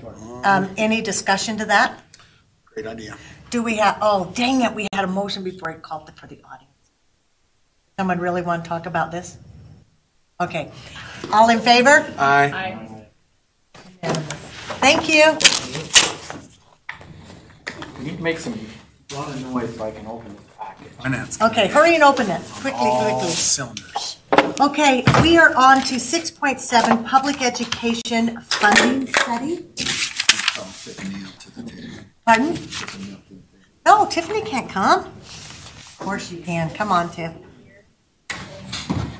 Did you want those also on the consent calendar, all three rules? Let's see. I don't know about I don't think the competency-based. new one, the continuation, yes, but I think the new one should have more opportunity if they want to talk about it. Okay, thank you. What about the repeal? Do we want Yeah, that the one? repeal's on consent. There's no reason to have that, take time on that. Okay, did you want to make a presentation or you want to make a discussion? Talk to me about what you'd like to do, Miss Tiffany. Make a discussion. Okay. My background is pretty much there in board docs, essentially. Introduce yourself. I'm Tiffany Stanley. It's Miss Tiff is what it is. Essentially, we are wanting to have a discussion about developing a scope of work for a study on Utah's education funding formulas and finance system. This is something that's done regularly-ish, but in our state it's been quite some time. So there was an initial study in 1972 that led to the creation of what, the WPU and the program. And then there was another in 1990 that led to some other changes and made recommendations. And we haven't, taken a comprehensive look at our funding formulas in the state since then. And we've had a lot of change in the system and environment since then. So here are a few questions that we are interested in potentially addressing through the study. And really what we would be doing is working with many stakeholders to pin down a more specific scope of work. But these are some of the questions that we're interested in being able to answer. So things like, to what extent are student and taxpayer equity achieved through the distribution formulas of the minimum school program? So, student equity, when we're talking about education finance, is things like horizontal equity, which is the equal treatment of equals, and vertical equity, which is the unequal or different treatment of differences. So adjusting for some of those cost factors like low. Any of our at-risk factors. Yes. And then taxpayer equity comes into play when we're talking about things like equalization, all those conversations. So that's like fiscal neutrality concepts. So that bullet point, and then also interested in looking at to what extent schools can deliver better outcomes with existing resources, or will better outcomes require more resources. So when we, as the board, have set those ambitious targets for 2022, can those be achieved with existing resources, or do we need significant new resources? And then speaking to that, how should new resources be invested to maximize outcomes? So we talk about often, should we put this in the WPU or in a line item? So providing some evidence to help us better target those, make recommendations to the legislature in terms of better targeting those resources. And then, does the funding provided through the minimum school program cover the expenses of providing a minimum or basic education for each student? Lastly, to what extent does funding provided through the minimum school program support education innovation, including competency-based education? So just a few questions that we've thought about initially, but would want to work with stakeholders to really flesh that out. And so are we looking at, and I'm looking at Chair actually, and Tiffany also, are we looking at doing some kind of task force to do this? Or are we doing a work group, and then if we need a task force with legislation? that we're talking about? What is it, Tiff? I want to defer to the chair or Scott to speak first. So what are the thoughts on So this? I think your question speaks to the motion or the recommended action, Uh-huh. which is finance committee members make and pass a motion that recommends advise or authorize staff to develop a scope of work. That's all we're looking. So we're just still going to develop the work? Yeah. Because that might even consider a 4-year cohort in the scope, but when you're developing it. Say more. Well, a 4-year cohort that student enters school in 9th grade, that school gets funded for those 4 years, no matter where that child, for again, if they leave school as a 10th grader and they're done, they get funded for the next 2 years. Oh, as far as that last piece in terms of The competency thing, yeah, okay. And interesting, this union group in work, they have 5-year cohorts. They allow kids to finish in 5 years. So if they drop out for a year and come back, if they've had a struggle year, they let them come back and they finish funding them. So, anyway, so that was a way cool school to go to. So anyway, so I like this, and so really these are just suggestive ideas, and then the work group, for clarity, the work group will come back and give us ideas of what we should put into a scope, and then we'd create a work group or a task force, right? Not necessarily. So, I mean, there's a few different ways where this could play out. Okay, I'm trying to figure it out. Yeah. I would, in order to actually make recommendations or have findings that would inform recommendations to the legislature next year in terms of the budget, we just need to very quickly. Okay. So it could look like we develop a scope of work and then you would approve. Really, we would need outside help in order to get this done. And so that may come through as like an RFP or something like that you would approve. Okay, now I get it. Moving forward. And so that would be where the board would. And that would drive our ask next year. Okay, that makes more sense. Thank you. Do members have any questions for Tiffany right now? Yeah. I've got a couple. This is great, and I know legislators have been asking, when are you gonna, I mean, is this our best method? Is this a public, I hope, or out in here, hopefully they weigh in on this before we take action. But my understanding is board members or LEA board members that have some accountability in all of this, and then also hearing from legislators. Is we have a lot of different mechanisms in money. The legislature who funds us all the way to the LEA. There's also some challenges where legislature want to push it past the LEA down into schools. Is there a better way to do this? Is there a simpler way instead of this way that we've already done it and nobody wants to kick that can down the road? There might be, and I've said this in other meetings, might be winners and losers at the end of the conversation when change is like, I want to look at Terry one. I don't know why. I'm not going to look at Terry. And so this scope of work is pretty significant, totally evaluating what we're doing, also looking at proposed betterments implemented in 20. In order to fast track this, we're going to have outside resources and a quick pathway, which is going to cost a lot of money.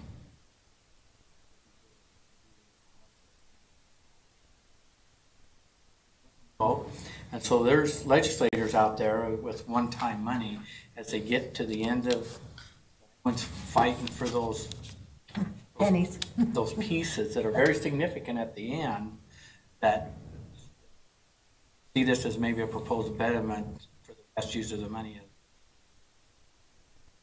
spending the change. So you're going to be working on it now so that we can make a more clear proposal for next year. Yeah, but they need to know what that is going to look like if all of a sudden if it's they gonna decide. happen. So we're not really getting the cart before the horse, but we are just a little bit. That we're taking some kind of action now So at least we have a proposal. It might not be clear thought, but it'll be thought, correct? We won't know exactly the questions, but at least we'll have an idea. Conceptually. I just want to make sure that our finance committee, all the cards are on the table of why this is even, the way I see it, why we are talking about this. Did I miss anything? So that's my point. Now I'm going to turn over and look at my friends. No, I appreciate that. Tiffany, do you want to give any more clarity yet? Or you feel okay? I feel much better. I kind of know what we're asking here is that we're going to see what we can get this year to help support this process. So next year we can ask that there could be a change, maybe. I'd be interested if anyone in the audience has any thoughts or comment on this other than Terry. I'm just kidding. Terry, Jay, come on. I'm just kidding, Jay. Terry, come on up. Lots of people. I'm just teasing. Come on up. Come on.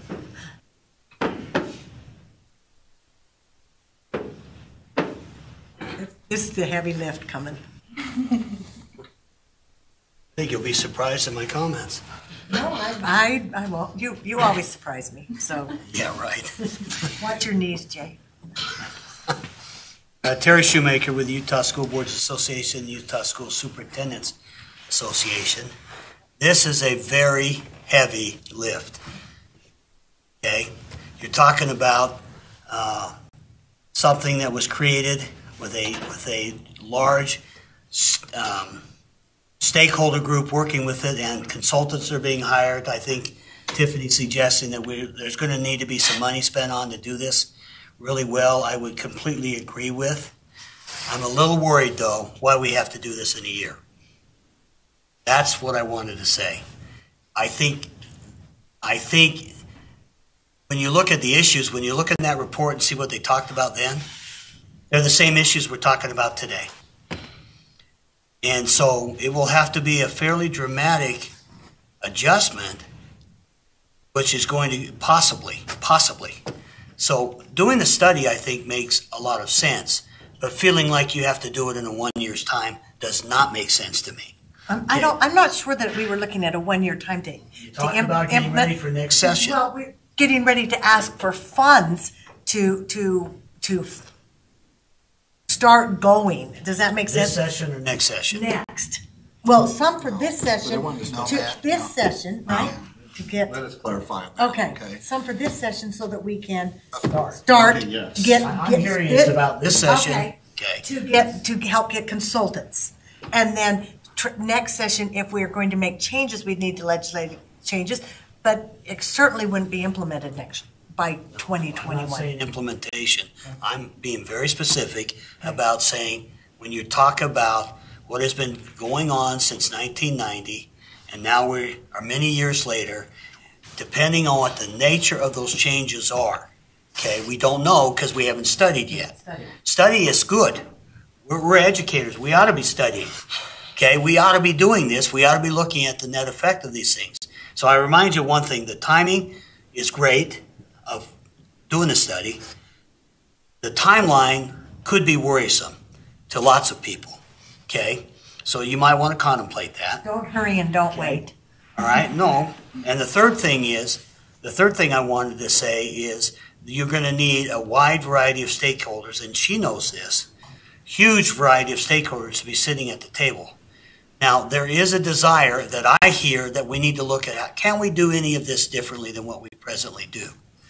I would remind you, you're talking about a financing system that is widely seen as the most efficient in the nation and the most equitable. That's what we're studying. So with that, I think we should proceed. I would ask you to be thinking about the timeline as you work with this, and I would ask you to make sure that lots of people who really understand the implications and know well the financing system that we have today, and Scott is one of those that does that. He certainly is one of those, but he also works with lots of other people in the business administrative group who also understand it well. Those are my thoughts about this. This is a significant, major discussion that can have huge ramifications. It's a good thing, not a bad thing. I'm just concerned about the possibility of let's not be in a hurry.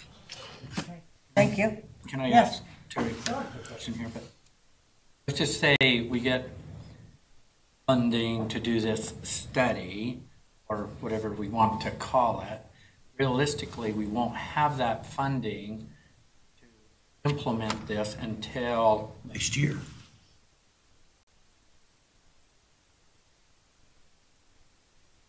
So we seek it in the legislative session.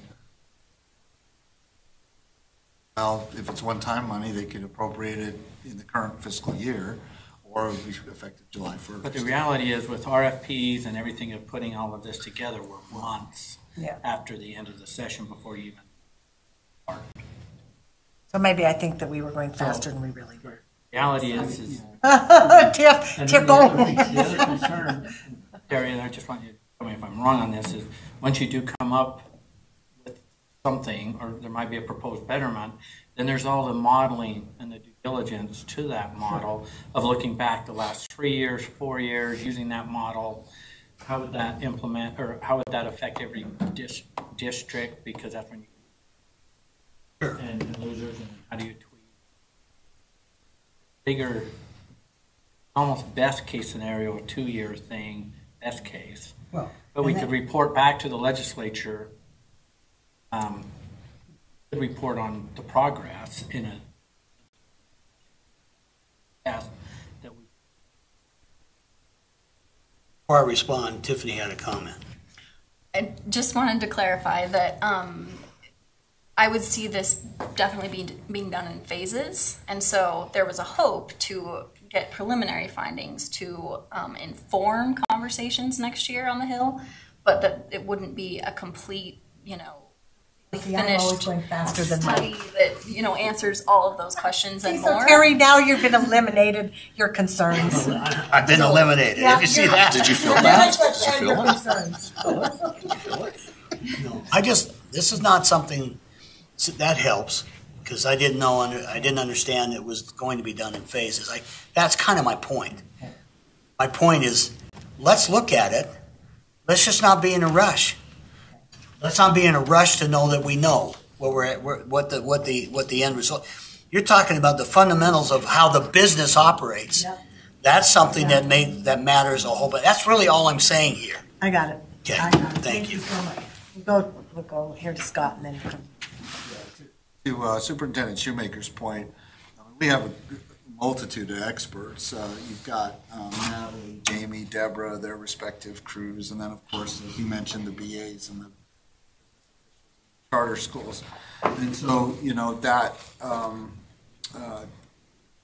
coordinated effort, if you will, towards that could lead to the preliminary aspects. I think in Tiffany, Craig, Vermont, we're just looking to try to take, advantage or look at the opportunity that I think we all agree we need funding for something this big.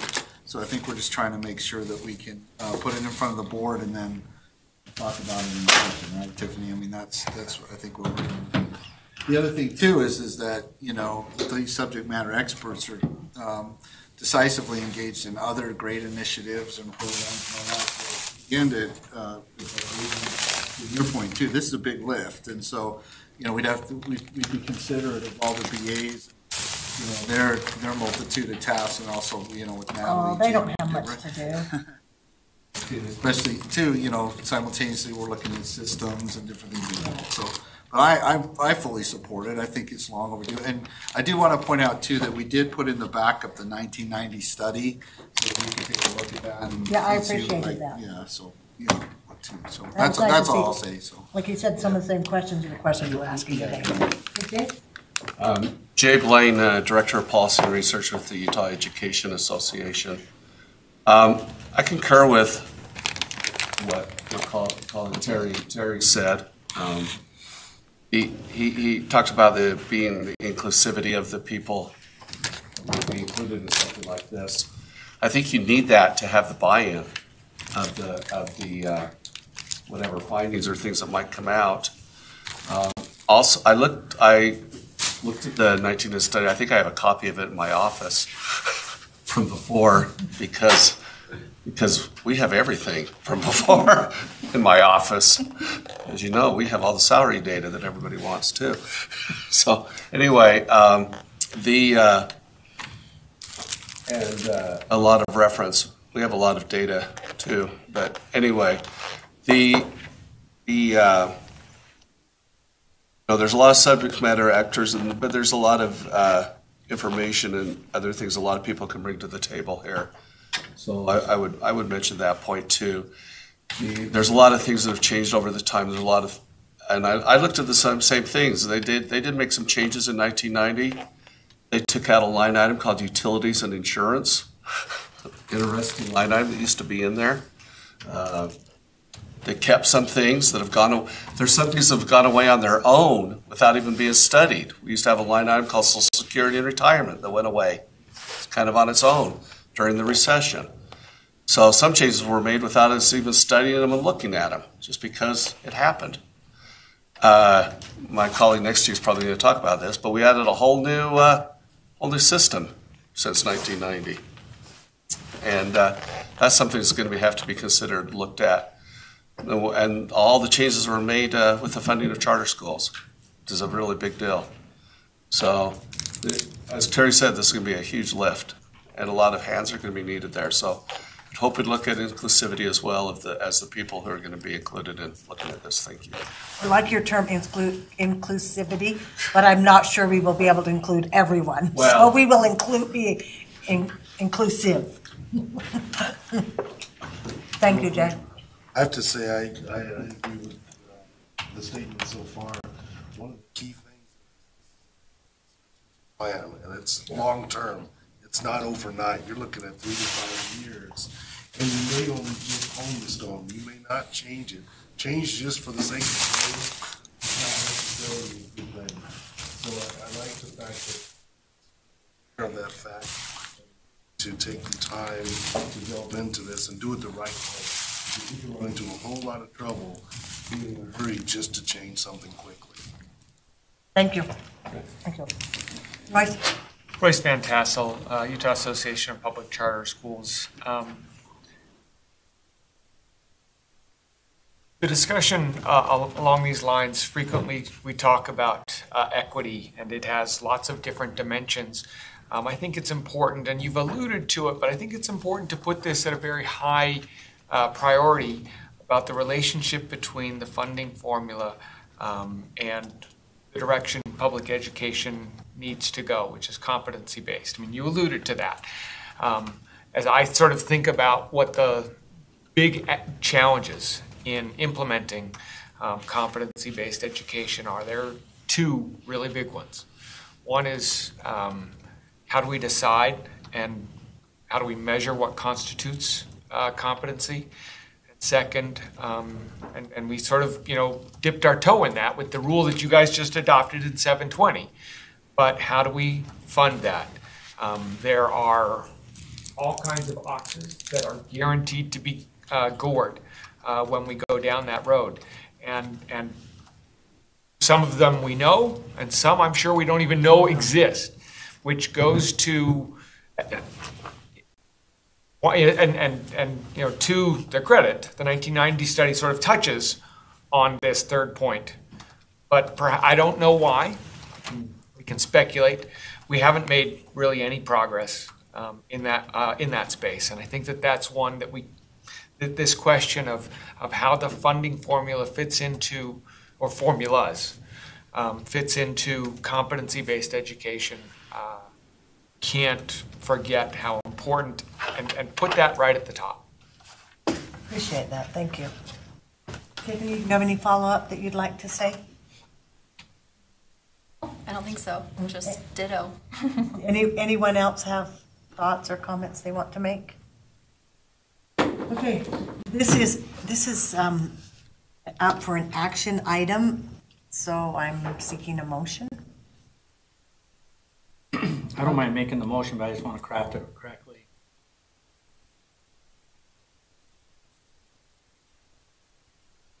Forming a working group. Action. Hold on. Where is that? Okay. I think, and to me, motion would be, Finance Committee recommends to the full board, or to the Utah State Board of Education, that board authorize USBE staff Develop a scope of work. develop a scope of work and also engage with for potential funding opportunities this session. That way. I was going to make Tiffany? sure I included that. Yeah, I mean, just wordsmithing like that. Cammy, you got something? Cammy's got it. You want to read it back to us so that? Let me just, so we can get this in here, there's a couple parts. One is, when we move to the full board, that we start a study. And then we also, the second is that we seek funding, and you say, well, how much steps do you want to ask? And do you ask for enough to take you in an estimate with some justification to fund where you want to go in a 2-year process or a 3? Have enough money, whether we contract or whatever. They, being the legislators, are looking for. Look at this so we get enough funds in this first path to make the water to the end of the row. Besides the experts that are in here to do modeling and other things. The question, well, it still comes back to just those two parts. I'm not sure how to have it be. Do we have an amount that is? Have we even evaluated that yet, Scott? Do you have a good guesstimate? There are other states that we've looked at. Okay. I just saw one scope of work that actually wasn't there, but it was $250,000 about for Idaho. But I've also seen them go up to multi-millions. Okay, so here's my question: do we have this on this? On our legislation? On the board docs, it says that we would inform the 2020 legislative session, not this. So informing this legislative session, is it just going and asking for the funding to create a work group? Right. Preliminary. Before we do any discussing. Funding would be for the study, Know what we For the want to study. do and how much to ask for? Well, that's what they just said, that they have done research in other places that have done it. One thing about preliminary studies, you can go as deep as funding will allow you to go.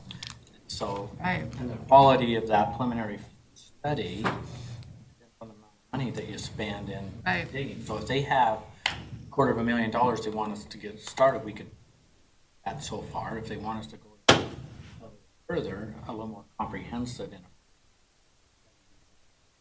go further depending on what.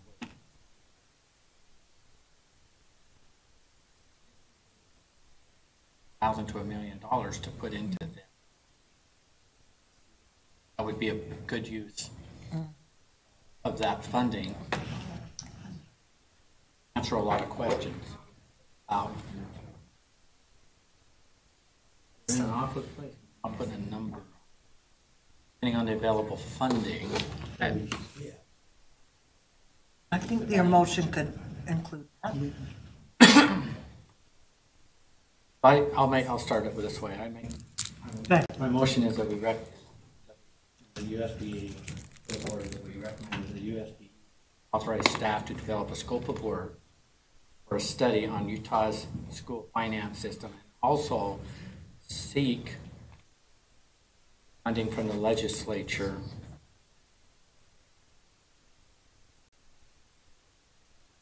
on the study. Any questions to the motion? I do have one.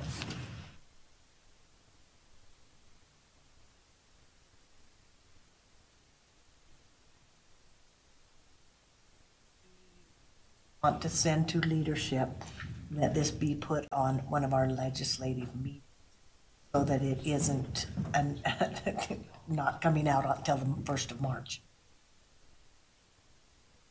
Out of here, leadership can put it on. Okay. So it won't be on tomorrow. No, can't be on tomorrow. I just wanted you to be. It'll be the next meeting. So you take it out of here to the board, and as soon as it goes that way, then leadership decides what meeting it goes to. Okay, I just wanted to. Likely would be neutral. I appreciate that. Okay, any more questions?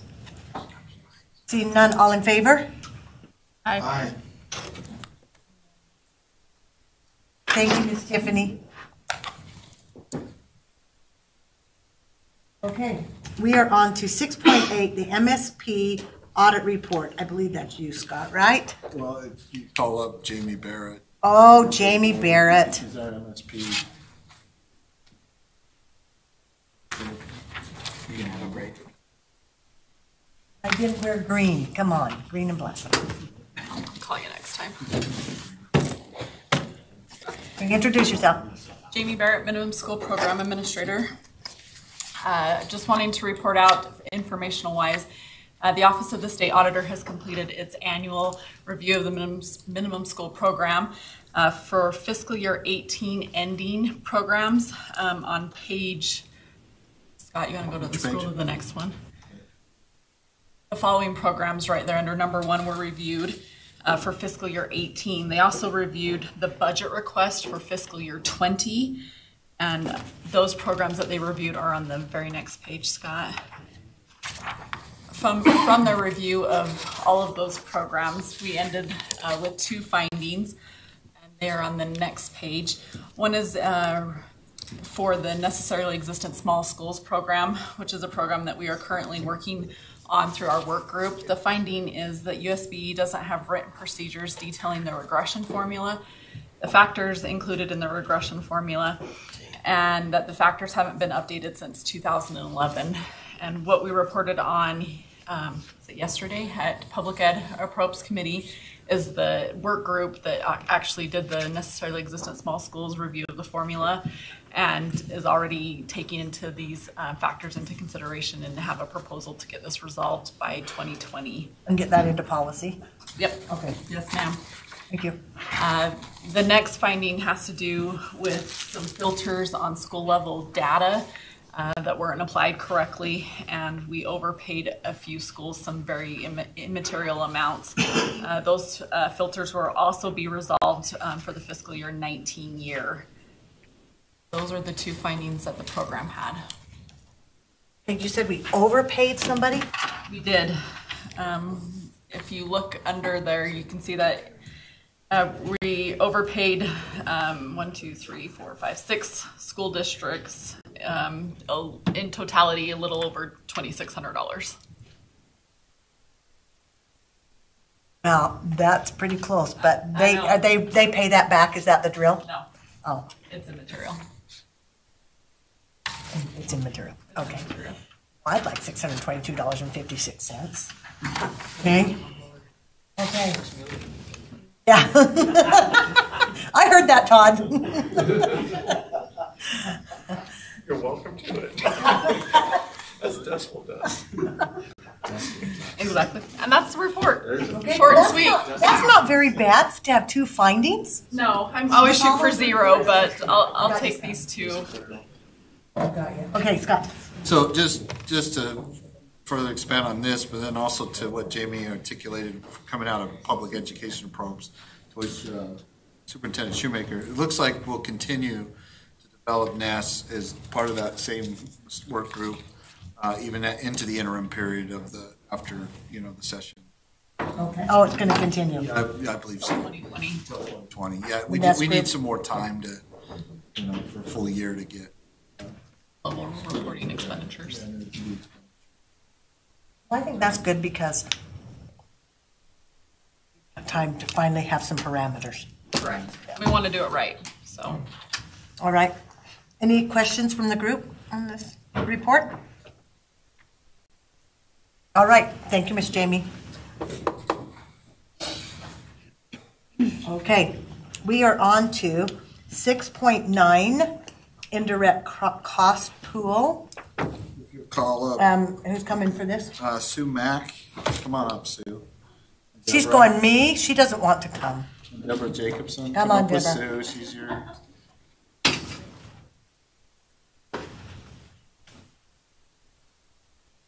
This is informational purposes, and I think for the benefit of some of the newer board members, time when the Utah State Office of Rehabilitation was under the Board of Education, there were some issues that occurred related That to the went indirect well, cost didn't it? poll. So that's a little bit of background on this, but what I thought would be beneficial is if Sue could provide. Sue is our resident expert on the indirect cost pool calculations, and basically what we do is we end up proposing what's called a restricted and an unrestricted rate to the Department of Education, and they review our calculations. And there's I won't go too much into this. I'll turn it over to Sue, but it's based on two years ago's expenditures.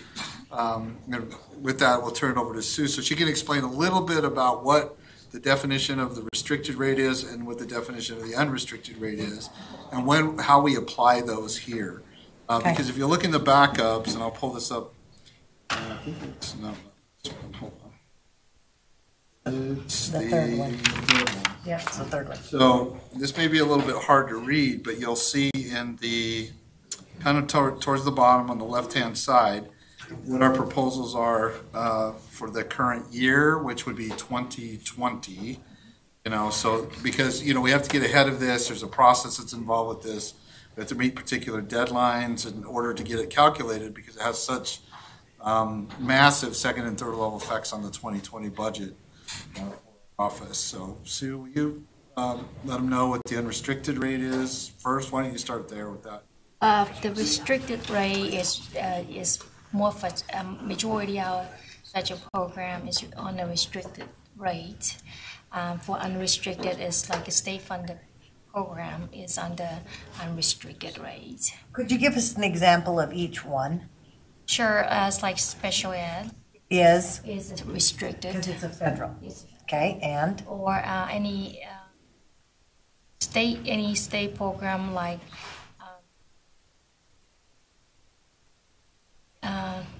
big one is like MSUP, but they don't have a lot of salaries.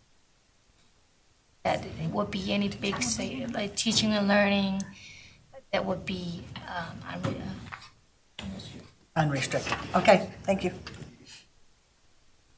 So we're using the way that we calculate this master spreadsheet, that template that was built by the Department of Ed that we had to follow calculations. And the way that we do, we're using 2 years data, which is the most available data that we have. For instance, for the next year's the rates, FY 2020, we're using FY 2018 financial data.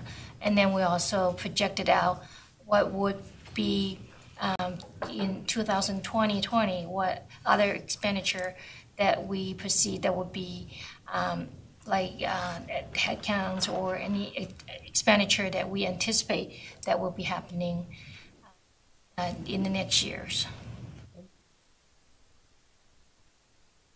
And our number as compared to last year, 2 years, 2012, 19, and this year we're pretty much in line, and there's no significant changes. And we slightly decrease in the unrestricted rates, and then slightly increase in the restricted. What does a decrease in the restricted mean? So means that we on the unrestricted that we had we filled a lot of some of our positions in the ICP, which is called administrator like internal accounting positions that increasing in indirect costs for in FY 18 or FY 19 financial data. That's why we increased, because some of them are also partial in FY 17. We had partial as about a quarter of expenditure associated with USOR accounting staff. on that one?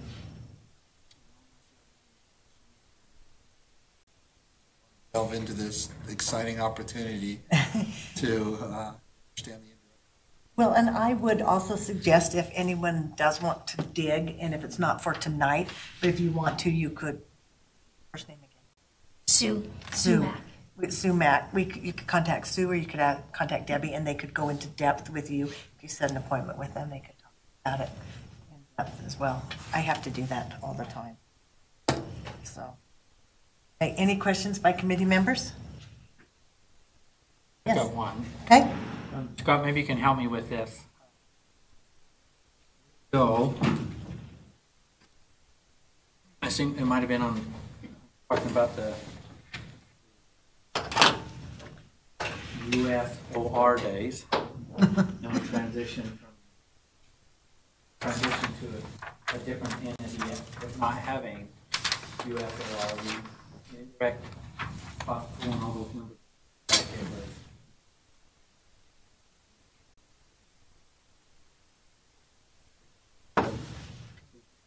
Like back then, there were some comparables that we were able to make.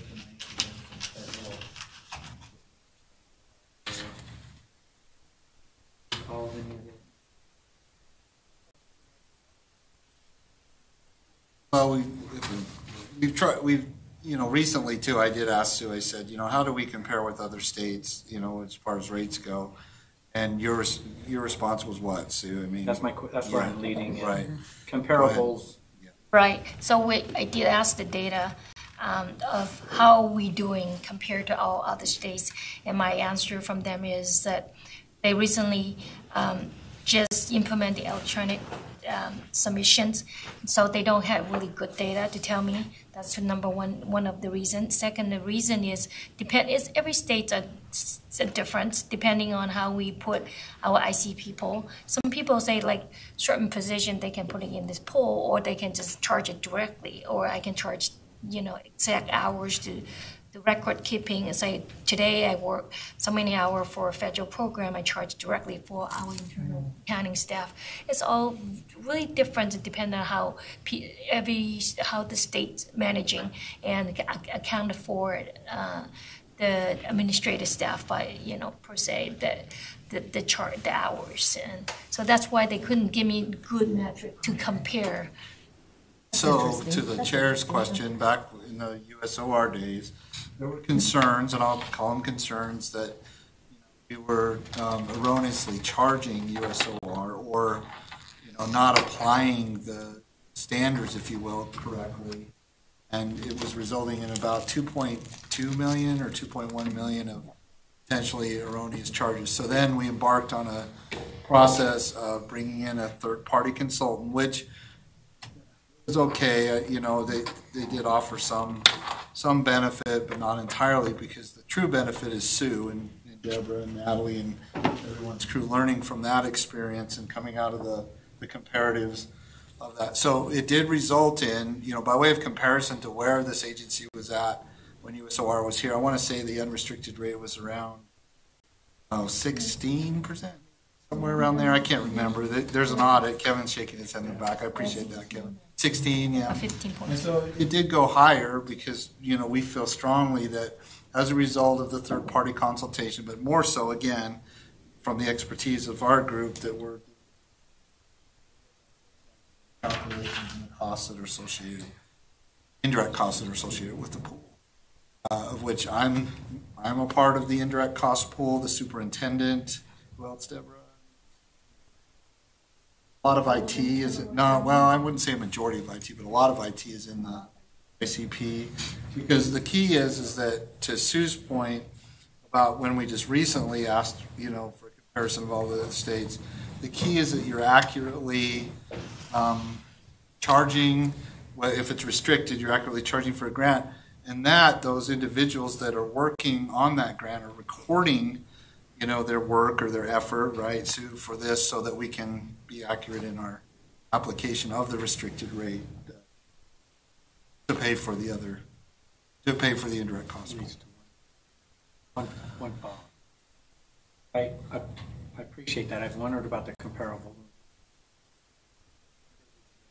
a lot of betterments. We had our audit, a lot of betterments move forward. And I guess final question as we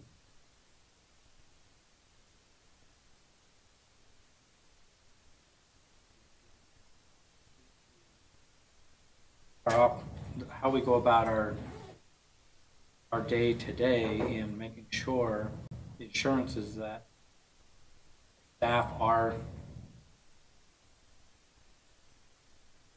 time into the right places, especially on these federal programs that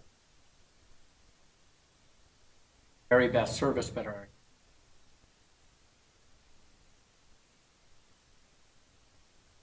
just a little bit while we're on.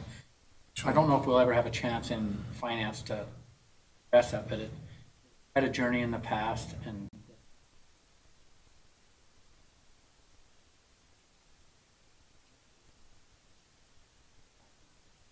one of which was to combine school finance with accounting. The other was to hire additional experts like Sue. Sue's been with us for 3 years now, my life, with all the other staff and all that too, because don't tell your what wife they that.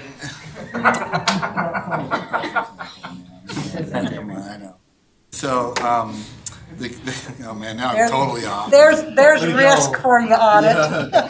So the key is though is that I would attest it to what amounts to, which has to happen. So correct me if I'm wrong on this, Sue, is reconciliations, right? Paul, back then, which you were here, I talked a lot about managerial accounting, right? Where you have your financial accountants or you and accounting techs that are paying the bills and they're doing all this, that extra additional manpower that Sue is part of that says, reconciliation. So you get to what right looks like when she does the calculations for it too. So I think we're doing a much better job. The systems of transition into FINET allows for better reconciliation, I feel, than we had with BASE. Kevin's embarked on the audit of year-end close, so we'd like to see those results because we only just done a full year of finance still, and that's what I attribute it to. I attribute it to capacity, expertise, training, but then more so than anything, from my vantage point, it's the ability to reconcile and get the checks and balances that we need by the added increase. Just by way of the board back to solve this problem. So. Before you follow up, I just want to make a comment because, sorry. Or I can follow up. No, I think the comment you made, the audit's going to double check it. That's where the betterment of audit is important to the team. Well, I'm not sure so let me be clear.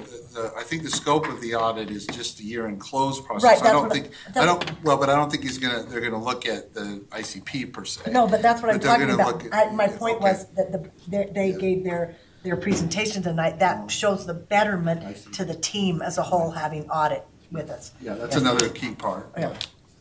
So I just want to take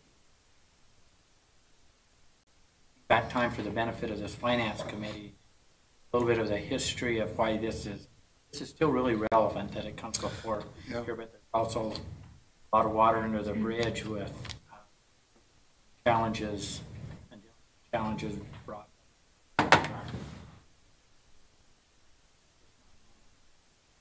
Important numbers. I keep going down. And the gratitude too has to extend down into Natalie's leadership, to Jamie, Deborah, to Sue, and all their staff. So there's Brian. So Sue, you're a financial manager too, right? And we have Brian, who's a financial. Yeah. Oh, just two twos, but then there's one FM1. Charles. Okay, yeah. So that helped a lot, being able to add extra capacity to help with the experts that are Natalie, Jamie, Charles. Thank you. They're all part of the team, and they're all part of the results we're seeing right now. Thank you very much for your report tonight. It's informational. Thank you. Thanks, Deborah. Okay, 6:10. we have recognition of progress, achievements, and improvements, which I'm going to butt in. I think Chair already kind of took my thunder on this one, which is fine, because I have so appreciated the presentations that Scott and Chair have given up on the Hill for what our, and Brittany as well, for what our priorities are. They've been thorough, concise, and they can answer all the questions at the table. So for me, that's a recognition of progress, because that hasn't always been the case when we've sat on the Hill before. So, and then Scott has a couple, don't you? Yes, and this was That was one that? as well. Okay. Yeah, And then did that's you have part another one? We talked about one. What else did we talk about when I was on the phone, Cammie? Can you remember? I don't think we talked about improvements then. Yeah. We did in your office, but we'll remember next time. So does anyone in here have any recognitions of progress or improvements or anything they want to bring up? Okay.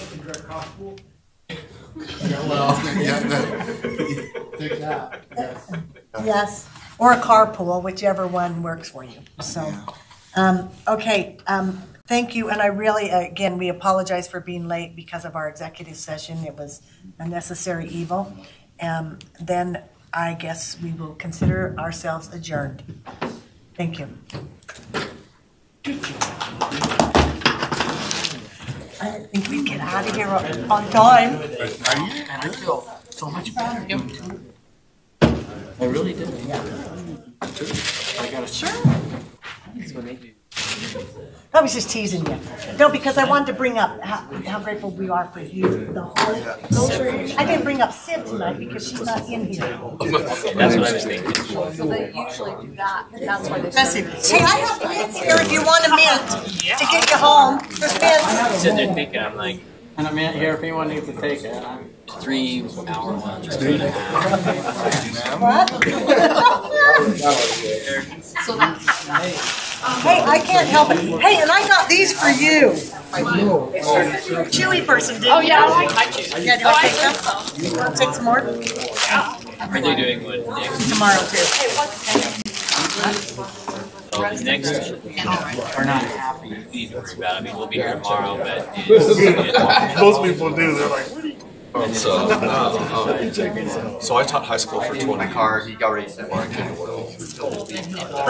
maybe that certification lock. That's what I'm wondering. I'm wondering if that can be a block So I want to ask lock, him, like a block lock, and then parents that- could lock in a smaller block. That's what I want to. Yeah. Jared.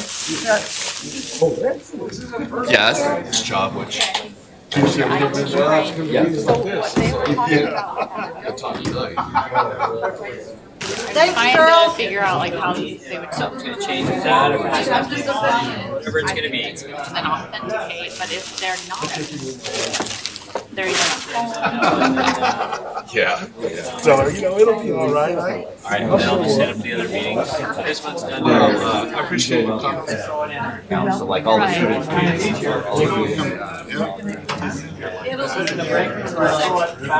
all log in, and then they would authenticate from wherever they're at. It's all web-based. They don't have to be on the. You guys are asking filtering the content. Actually, database is probably the content. Okay. It's like storing the files. Because I was like trying to figure out, like, I don't know how even. Yeah, no, because it's not going through their filter. It's still going through Adobe system. Okay, that's what I was thinking. Was it seemed a lot like the. What do I need to do? Well, we should have had it on cockroaches right now. Not going through Right. the school's filtered. Yeah. Kept So it's trying to explain that. It's still controlled by Okay. Adobe. I don't know what protections they have on their side that would allow that. So I gave him my card. He's gonna contact me. Yeah, because So- that, I mean, I'm just looking at this as as a parent. Oh yeah. Well, and so See, that's the thing. To some board members, this is really important. Even, what was it, And not that 418? Right. What was and it that we download it did to in their our computer and committee then that take one time? that. That was okay. Storage file. But that was our committee. And so, this chair can send it up to you. Yeah, this is a great one to be initiated on. No, not yet. I'm close, but not yet. I think, I'm just not sure where the board's at with, so right now, we have. The Adobe Right, Spark what's that we stored were on talking there. about. So I'll find out and let Okay. you guys know. The agenda for the next month. That's good. Right? why we have a But during this time of year, we have these weekly meetings, so, you know, is that, sounds to me like that's okay. And later in the year, what would we do then? Would we say, well, we want You'd have to wait. You just couldn't. Okay. You just can't. So that's. Only if there was, Staff will try to- only if there was something that someone could do.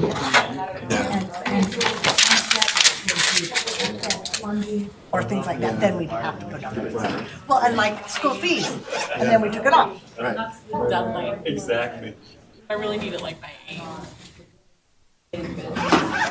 Oh, you get to go home. I get to go to the See, hotel. but if I was Lisa, there's no way. That one where we argued about it. So hard. No, Lisa. Oh, Lisa. Lisa, I would, because I know, but I wouldn't, because I'd rather drive. Oh, if I could drive, even if it was 45 minutes.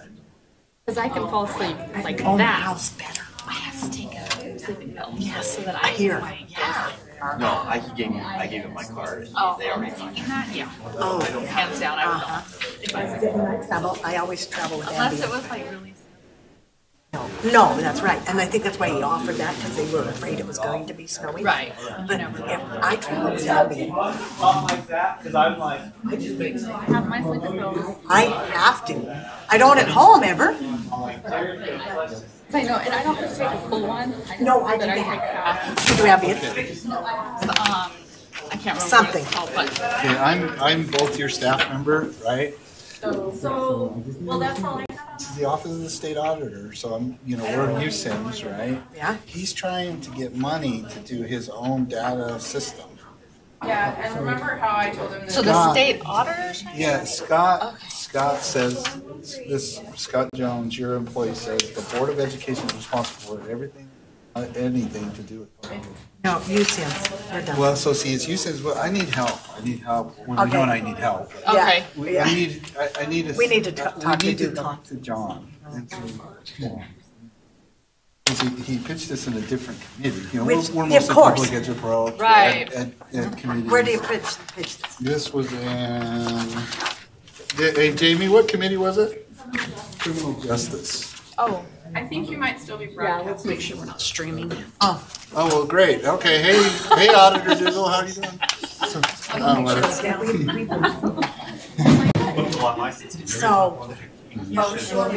I'm okay with saying that publicly. I'm just like, you know, not to disparage that. I'm not No, it's disparaging not the him. state auditor. I'm No. just saying, Yeah. you know, it's two competing demands, and I understand what he's saying. You know, we don't need it. I'm with him. I understand him. I do, but. Taking this. I got it. No, I got it. That's my mess. I'm thinking this is going to go up the elevator, right? No. Just to come down here. Just to come down. Thank you. Okay. Thanks, Scott. Yes, ma'am. Thank That was you. good, huh? It was great. Now we're out.